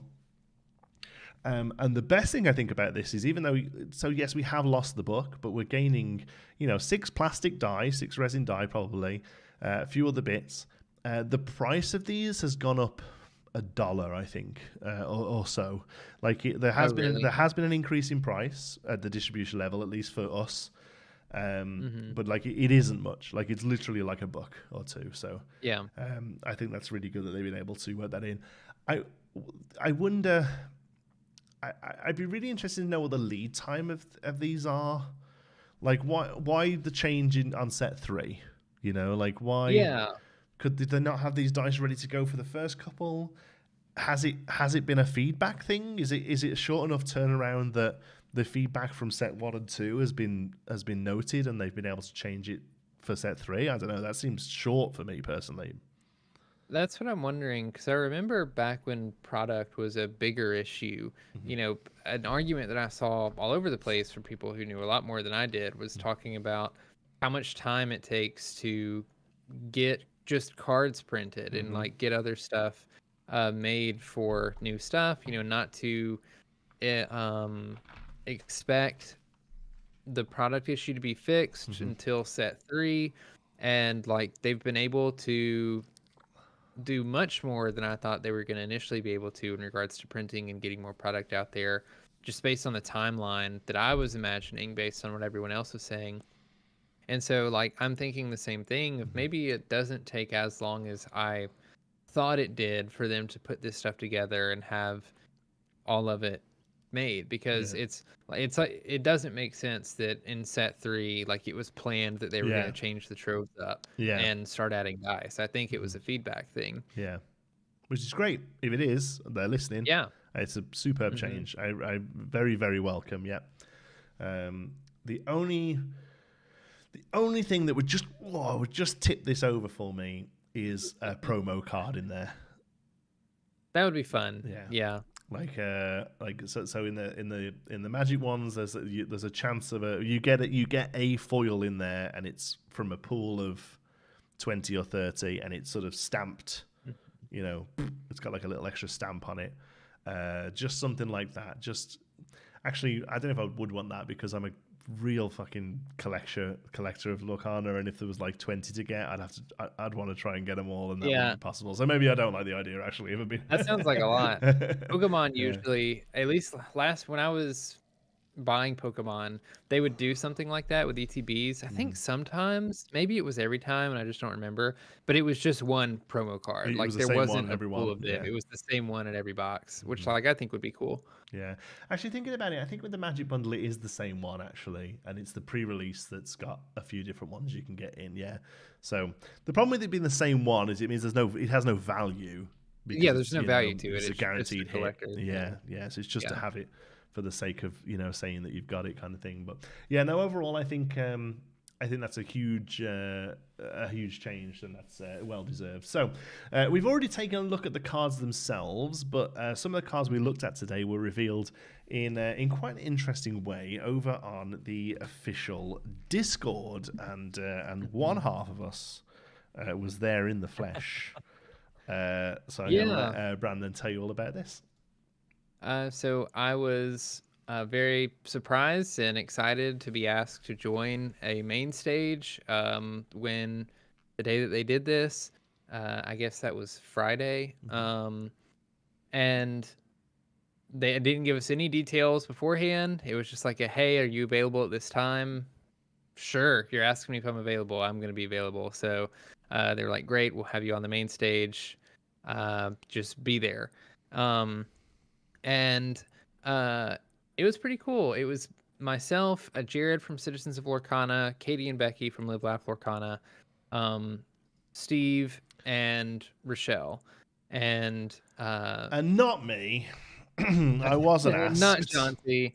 Jonti wasn't invited. Not that I'm bitter or anything, but the Lorcana They'll have you on next time. Lorcana is dead to me. I'm now only playing Altered. Oh, is that right? No, for what it's worth, I wasn't free, but I wasn't asked. But no, it was absolutely awesome to see. Not only obviously Brandon, my brother in Lorcana, to see him up there. For me, seeing Katie and Becky on there was incredible, because I absolutely love those girls. I listen to their show every single, every other week now. They're doing one every 2 weeks. And it's so good to see them get some recognition, because what they're doing is incredible. They do a great show. They're hilarious. They're talking about the game, their voices that aren't the rest of us, and I think that's really important. And they're doing great stuff.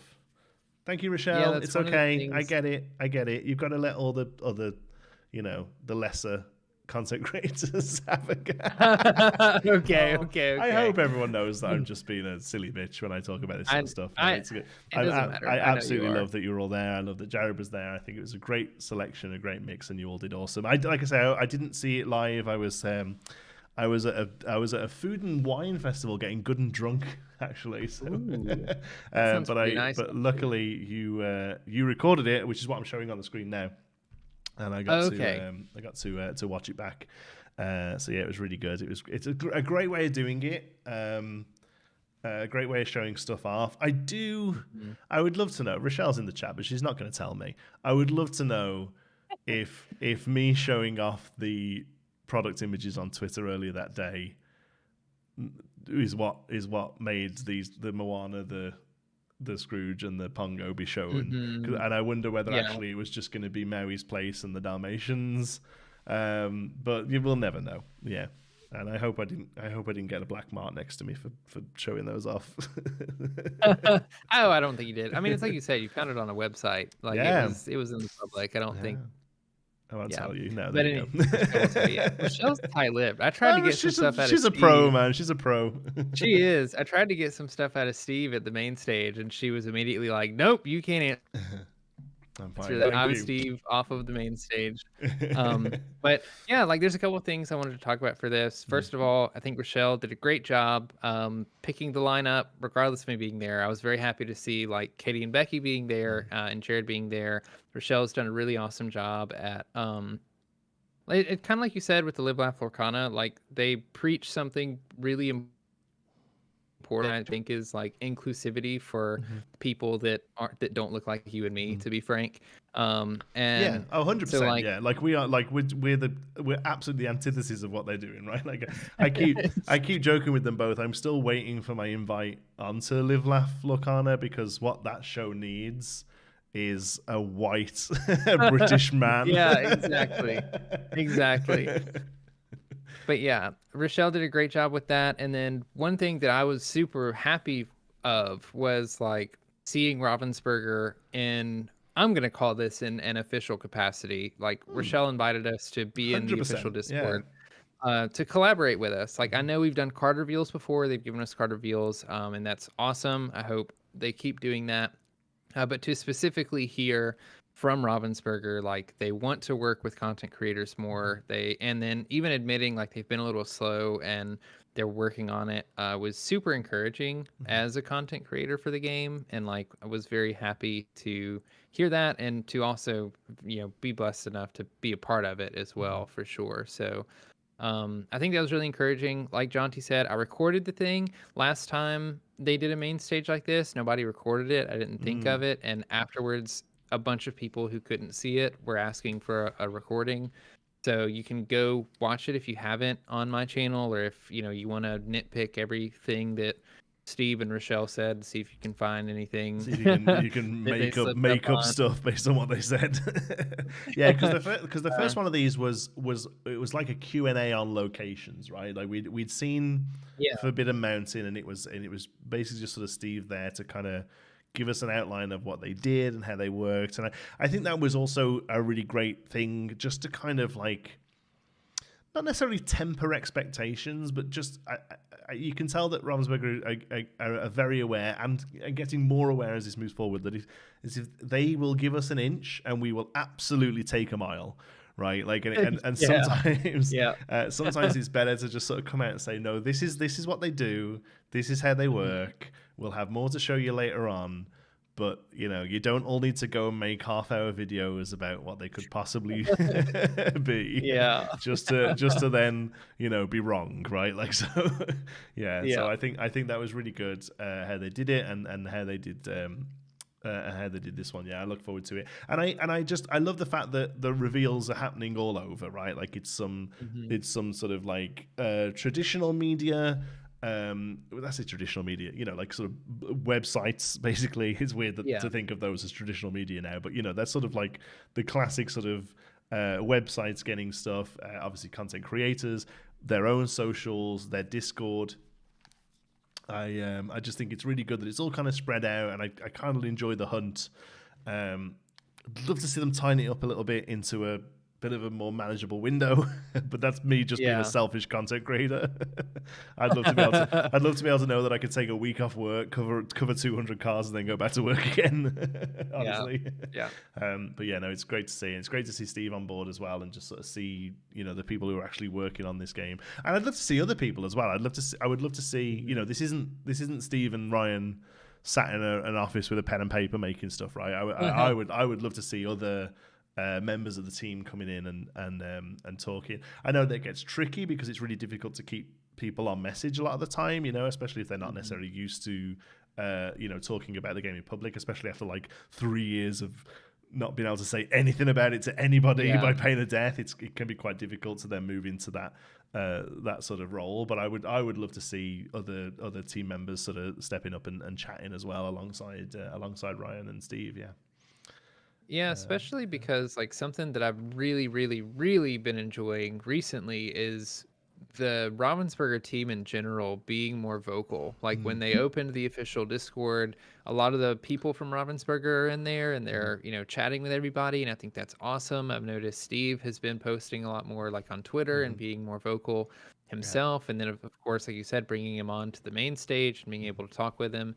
And absolutely, like there's so many people outside of just Ryan and Steve that I think would be fun people to just pull into the main stage. Because at this point they're known. Like a lot of people know who Shane McFly is. He helped with shut up. Shane doesn't shut up. He lives in there. So like people know who they are if they're in the Discord. And I think it'd be super fun. Correct me if I'm wrong. Shane works in like the products design side of things, right? So like the sort of the box artwork and that sort of stuff. I think that's his area. As far as I know, I know he mentioned that he worked on. I think it was him.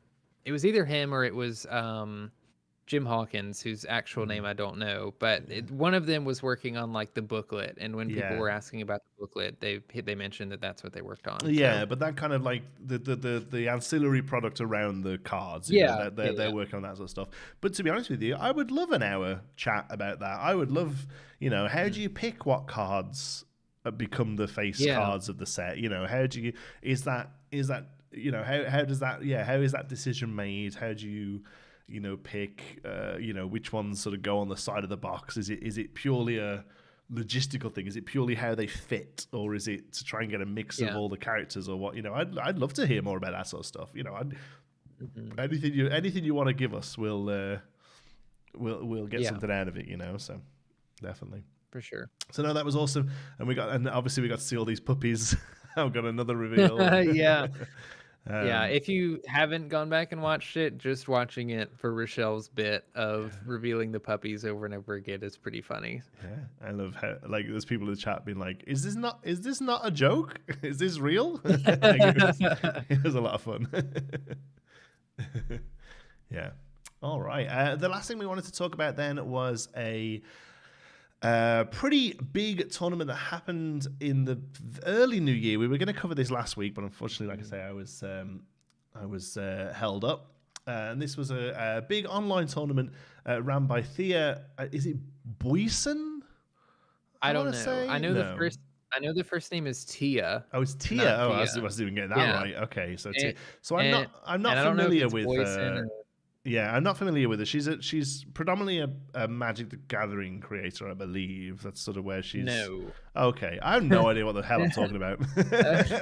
Okay, as far as I know, Tia comes from Gwent. That was the thing that she was really big into. Yeah, she commentated for Gwent, played for Gwent. I don't know if she played competitively. I'm sure she played in some capacity competitively, but mainly comes from Gwent.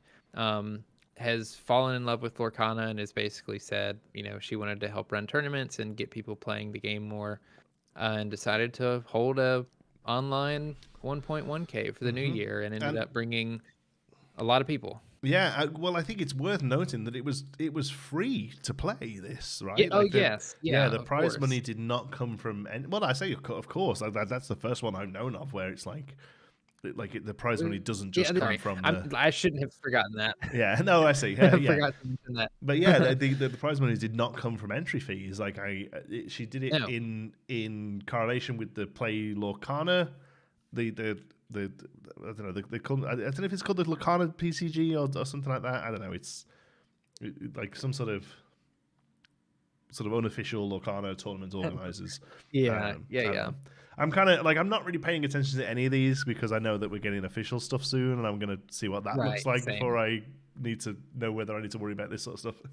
Same. But yeah, huge. From herself. Yeah, so just herself. Okay, cool. She's just rich enough to be like, hey, here's $1,000. That's cool. Yeah, it was money that she was just like, I want to see more Lorcana. I want the entry. I want it to be I want the barrier entry to be as low as possible. Yes, thank you. As low as possible. And so she just made it free, and there were like over 400 people that signed up for the tournament. And I think that the day of, they had some complications. Some people couldn't sign in. I also think some people just ended up dropping out, and 280 something people ended up participating, making it the largest Lorcana tournament to date. I believe it is online, so of course, there's no travel involved or anything, but yeah, I thought it was worth mentioning because it was so big. And incredibly, Amethyst Ruby bounce control did not feature in the top 8 at all. So no, not at all. It was a miracle how it was. It was 8 mono steel decks that won. Yeah. No, not at all. It was the 7 of the 8 were Amethyst Ruby, excuse me. Yeah, and I was watching a couple players throughout the day because they ended up having the tournament day 1 and then moved the top 8 to the next day. I was like following it as the day was going on, and there was so much Ruby Amethyst. Like all of the 7 Ruby Amethyst players that made it to top 8, probably at least half of their 9 or 8 rounds, however many it was, were Ruby Amethyst mirrors. Like it was all over the place. Yeah. So yeah, 7 made it to top 8. A Sapphire Steel deck made it all the way to the finals, and then fell to Ruby Amethyst, which got the Sapphire Steel deck got a lot of attention because of that. Because that's it. Just because it's the only thing that isn't Amethyst Ruby. Now, and to be fair, we were chatting about this off camera before, that the 7 Amethyst Ruby decks, there is a fair bit of variation amongst them. As far as actual card pool goes, we'll pull a couple out to show you here, but it is worth noting that the Sapphire Steel one is the only odd one. And then honestly, moving into top 16, it starts getting quite colourful, right? Like there's actually quite a little bit of variation. There's some discard stuff. There's some Steel Song stuff. Like there's there was one of the, we talked before again about Live Laugh Lorcana. One of the things they brought up in their show this week was, one of the questions was regarding how many tops decks does a meta need for it to be healthy? And they were talking about, you can have a meta where there is a deck that's the one to be played. You can have like a 2 deck meta. You can have the sort of rock paper scissors meta, or you can just have like a good stuff meta where there's lots. And I think honestly, you can kind of, depending on depending on the sort of rules that you give yourself, you can say that Lorcana is all of those. Honestly, like if you really want to, you can just be like, it's an Amethyst Ruby is the best deck. That's it. But if you start to look at sort of like larger results, you can kind of see that there is like a rock paper scissors meta there with Steel Song, and then with something a bit more aggro-y, or maybe even discard. Or you could even go as far as saying that there are 5 top tier decks right now. There's Amethyst Ruby, Steel Sapphire, Steel Song, discard, and then the Mufasa deck is sort of creeping up there. But you're starting to get stretched a little there, really. But yeah, I think it's interesting to see that for the most part, Amethyst Ruby is the most consistent deck, and I think that's the thing that makes it see success is just how consistent it is. Something that I've noticed, it feels a lot to me like you have Ruby Amethyst in like tier 0, and then there's a lot of tier 1 decks that actually do okay into Ruby Amethyst. The problem is every one of those tier 1 decks hurts the other one. So if you are trying to make the safe pick, the safe pick is just play Ruby Amethyst Yeah. because like they're like you said the top 8 the lists were pretty different. Like people were teching a couple different cards. You can move in a direction where you're being more aggressive with spell books and Arthurs and things like that, or you can drop spell books and go more control-y with Elsas and Ursulas and Yeah.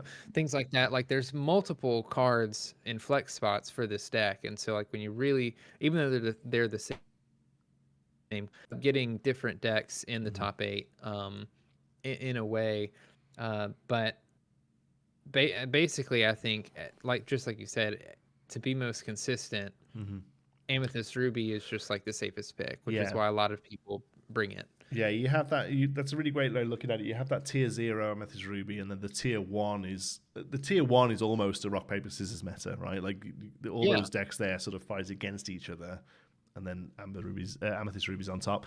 So we'll take a look at the winning deck anyway. It's a pretty standard Amethyst Ruby. There's some interesting things here, though. I suppose. I mean, like nothing particularly surprising. The only thing that really sticks out here to me is probably the Cuzco, I guess. Like, is probably the only card I don't see, everywhere else. The fidget there clearly as an answer to the mirror of the stylish surfer Minnie Mouse, and then Cuzco.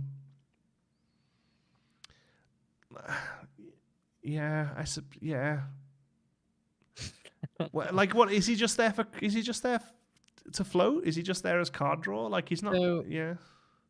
So often in especially playing against Ruby Amethyst, you try to avoid Tremaines, right? And like be prepared. Right. And before it's been like you play a threat, usually something like Ursula, and next to it you make sure you play an Olaf or you play a Cusco in this case, because to protect a lot against of times the Tremaine. Yeah, a lot of times the opponent will be prepared, and then you play your bomb drop, and then they play Tremaine right after, and now you got nothing. So Cusco does that, and then against the be prepared, it's just like a rabbit or like a goat. Like you can throw it out on the board, and it's gonna quest until you decide to banish it and let me draw a card. So Cusco's gotten a bit more popular in Amethyst in general. I like to run an Amethyst steel list. And I've played around with Cusco, and he's been fun. He's played that role of just another like go to rabbit, something you don't care about and it dying because you benefit from it. Yeah, that's good. That I didn't really think I'm looking at him on curve really, and not seeing the value. But I think as like an edict insurance is what I would call that from Magic, like that effect where the sort of gets around ward that says the opponent chooses to get rid of something in Magic is known as an edict. So not only is it it's a nice cheap body that can be sacrificed to keep your bomb on the board, you also replace it with a card draw. So it's an extra rabbit, I suppose, and like much cheaper rabbit to get down. So okay, that makes sense. But otherwise, everything seems pretty solid there. Like I said, this is like a mid-rangey one, I suppose. It's got a bit of it's got some Ursula in there, but then it's also got the spell book, so it can kind of go either way towards the late game there, as whether or not you want to sort of really control the board or just try and sort of outpace them towards the end. We'll look at Blue Steel from I thought it would show the name Matthew Peddle here. So this is an interesting one. This I didn't really rate this high before.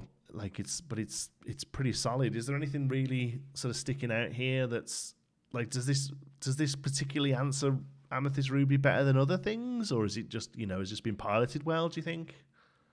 So one of the best counters to be prepared is a whole new world, because if you can just send them out of their hand, they never get to use them. And something that was really fun to see was this nothing to hide tech in the deck, because later on in the game they're able to play nothing to hide, look at your hand and see what you have and go, do I want to wheel this? And if it has all the good cards, then sure, you slam wheel and you're in a good position. So I think that was a pretty fun tech card. It's debated across the community on whether like that's needed or it matters, or like, if it's just a waste of an ink to look at their hand, you usually just want to wheel anyway.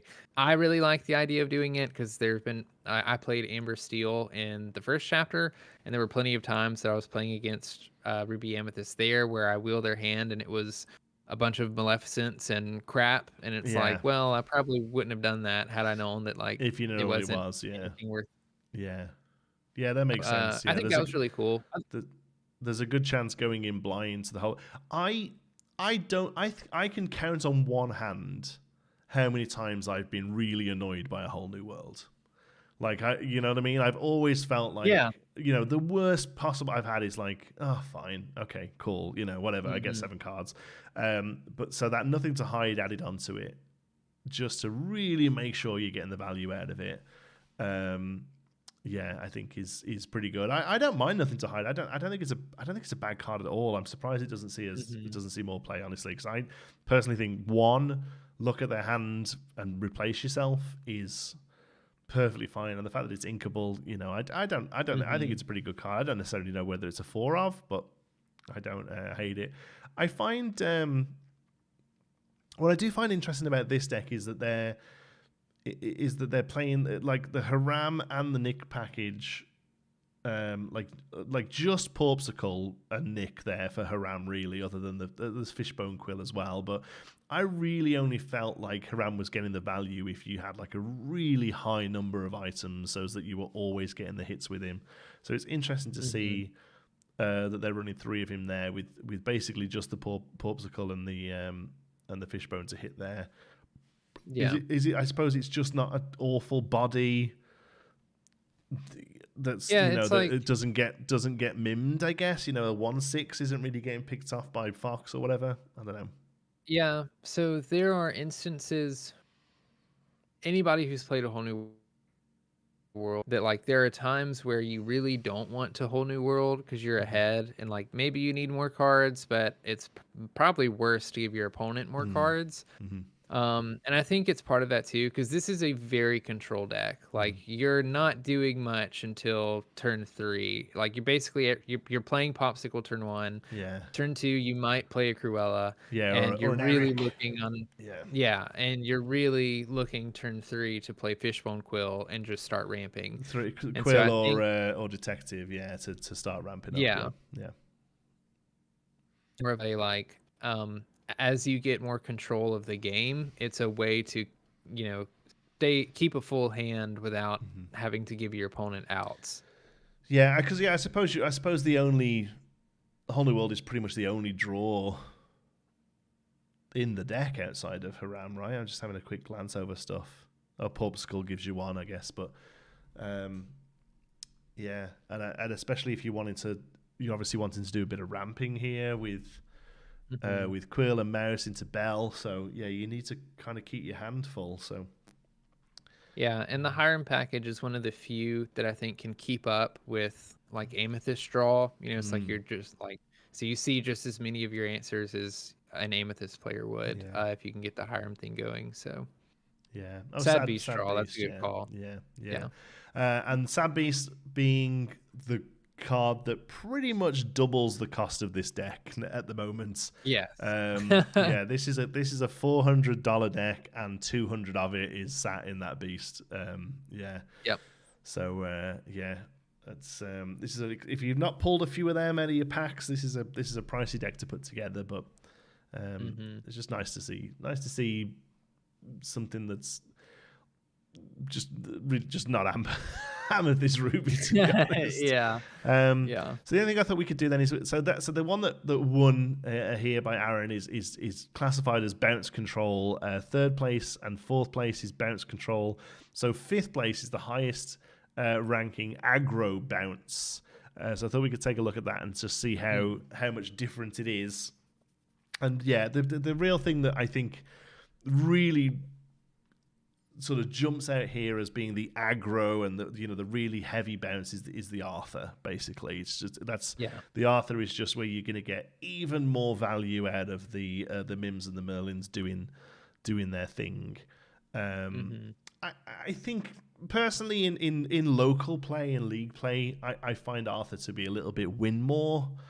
It might be a little different at a sort of a higher level of competitive play. I don't know. How do you feel about it?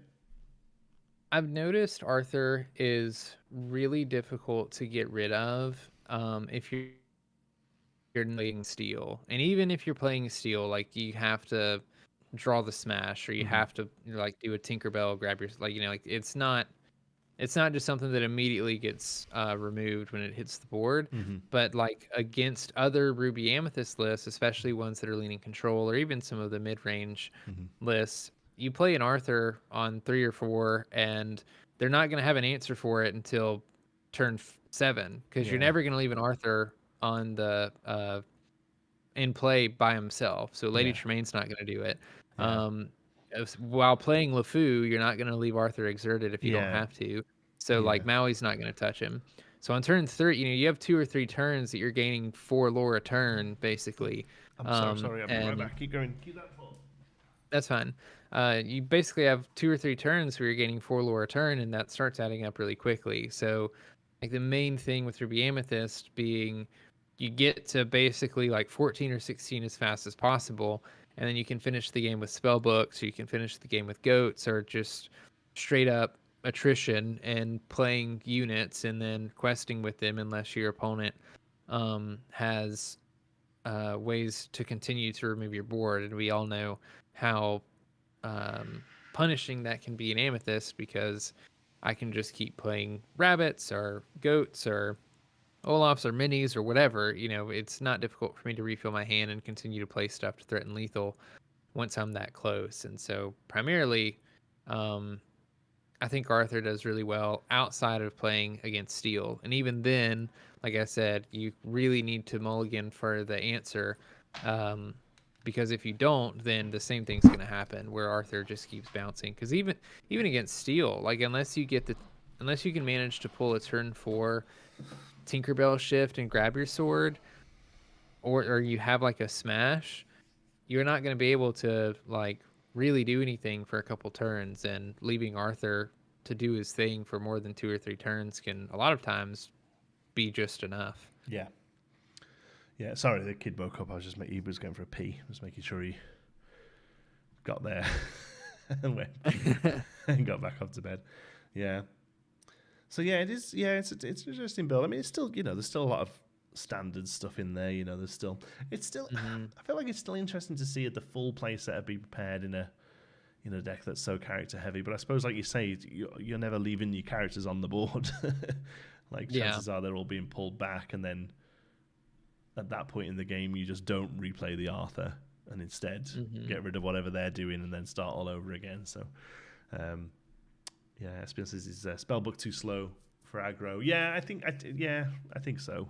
I think it just takes up a slot of something cheap that you want to hit. Because the only real answer you've got against these kind of decks, I find, is getting rid of the bounce target. So getting rid of the 1-drop before the snake can come down, getting rid of the 2-drop before the fox can come down. So really, the spellbook is kind of just taking up the space of one of those cheap drops that you really want to make sure you're hitting if you're playing this. Yeah. So, yeah. But no, interesting stuff. Like I say, I would love to see a little bit more variation, but it kind of makes sense that the Amethyst Ruby is really high up. The highest steel song deck here is from Florian. Is running the flute. Have we kind of settled on the flute being good now? I know for a while it was a bit contentious as to whether the flute finds a slot or not. I have no idea. Yeah. I haven't been able, as somebody who played Amber Steel last set, I have not been able to keep up with all the different variations that this set has gone through. I don't know. For a while, everybody hated on flute and said it was a bad card, but I could continue to see it perform well, so like it must not be that bad of a card. I've always thought it was good. I also played Amber Steel songs for quite a while during set 1, and then I'll be honest with you, the reason I stopped was Tragic Hero was expensive. I was like, oh, Yeah. wow, that's a $40 card. How many did I get? One? I guess I'm not playing Steel Song then. You know, Yeah, exactly. That's how yeah, I feel right yeah. now. Haven't pulled any. So yeah, I got my one. It's sat in my binder, and that's it. But everything else here is pretty solid.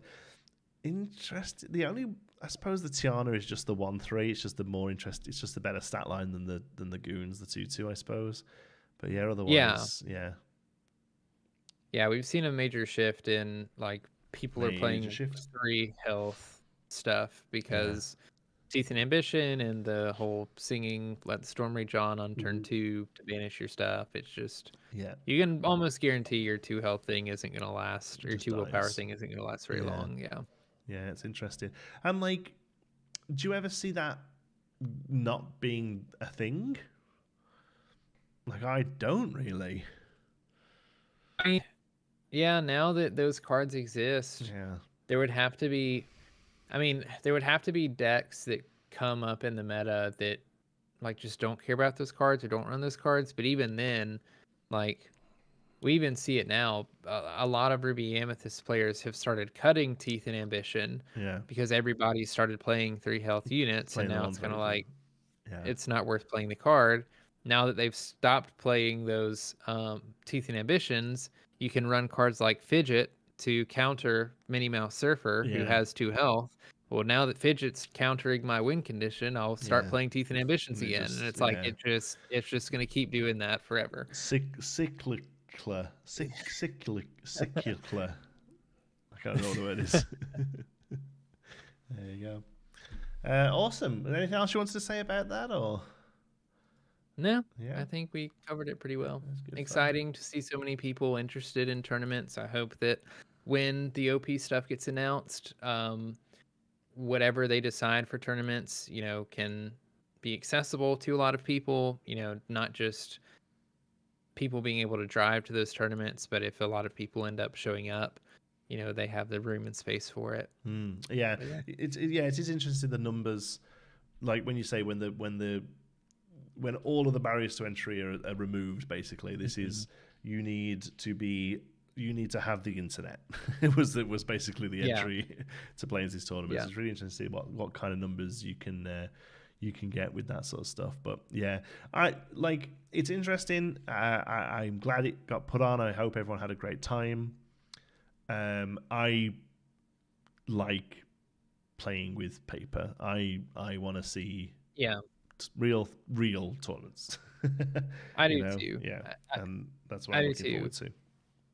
I like how I can appreciate how accessible being able to play a card game online is, but the thing that's most entertaining to me, and the thing that I appreciate doing and watching and consuming, is physical. One person sitting across the table from another one, playing physical cards. Yeah, I completely agree. I won't mention who it was, but in one of the chats that we're in, somebody was saying like, "Oh, I really hope Ravensburger hurry up and make an official client. It's done wonders to Pokemon and Magic and Yu-Gi-Oh!" And I sat there as a store owner thinking, yes, it's killed all of those games in stores. That's what it's done. That's the argument. People always say, oh, what was it that really killed standard Magic? Magic killed standard Magic when they made Magic Arena. So I personally hope we never get an official digital format, and I don't really play that much online at all. No, I'm working on setting up a webcam setup so I can actually get some games with other people, digitally. That for me is kind of the best of both worlds. Over webcam. But I've spent money on this stuff. I want to use the stuff I've spent money on. And I've never coming from somebody who has a background TCs, that's almost primarily what I've played before I started playing Pokemon. I love owning the cards. Nothing feels good about paying $60 and opening digital cards that I can never resell or do anything with. I would much rather own the physical cards, and like you said, I have a few things coming so that I can get a better webcam setup, start actually playing people over webcam, and I think that's going to be fun. I think there could be more content out there that does webcam stuff that would be entertaining to watch. So I'm excited about that. Yeah, definitely. Awesome. It's a webcam, guys. We do, Blake. So there we go. That was this week in ink. What does this next week in ink look like for you? I have League on Wednesday. We're gonna hope people show up. They've been relatively consistent, at least.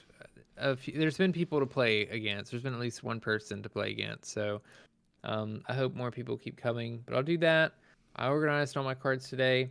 I'm missing one foil card from the first chapter. Oh wow! Before I have more like foil set and play set and all that, not including enchanteds. And it is the Musketeer Donald Duck. Wow! How I've missed that card out of all the others, I don't know. I ordered all the legendaries like a week or two ago, and they all came in.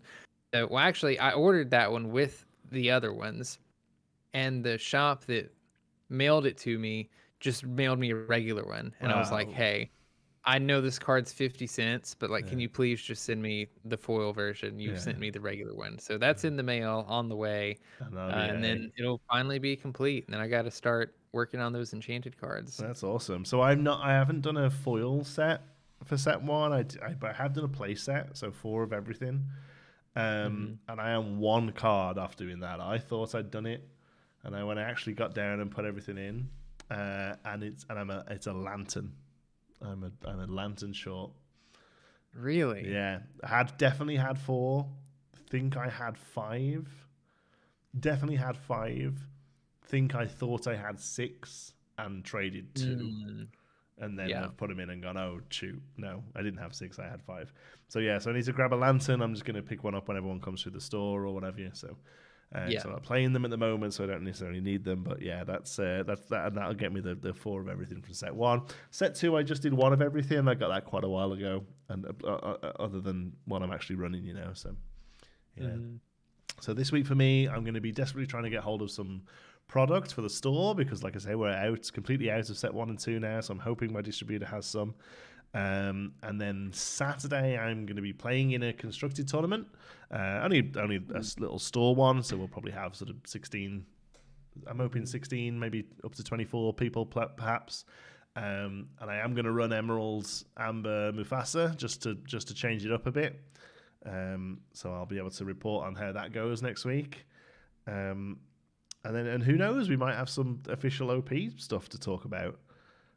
Hopefully, I'm crossing my fingers. Yeah, Rochelle told me in the Discord, they said January, not early January. This is true. So it's not early January anymore. It's mid-January now. We have 14, 15, 16 days. So tomorrow technically is the middle of the month. So So if we have OP stuff to talk about, we will talk about that next week. If we don't, we might do a bit of a what we would like to see from OP. Talk instead. That'd be fun. But there you go. So thank you so much for watching. You can find us both on our respective channels. Brandon's stuff is down in the thing there below the line. Did Sapphire? Why you should play Sapphire today? I saw. Yes. So are you done now, or have you got one more? I have one more. I'm midway through the Emerald script. Trying to crank that sucker out as fast as possible because reveals are starting to hit the table, and I want to be ready for that. Camille says that's what I was wondering about. Do you know if there's a restock of the first chapter? No, still sort of no sort of official word as to whether or not there's stuff coming. The only thing I can say, and I'm literally just talking for about one distributor in Canada, but they said that they're not expecting too much more of set 1 or 2 now moving forwards. The only way we're getting it, honestly, is that my rep has other stores who have sort of said, oh yes, we'll take X boxes, and then haven't paid for them, and he's just taking them off them and giving them to us. So luckily we have a very good relationship with our rep, and that's pretty much the only way we're still getting hold of set 1 and 2 stuff at this point. But at some point it is gonna sort of run out, I think, and it needs to, though. Like, they need to start focusing on later sets. That's it.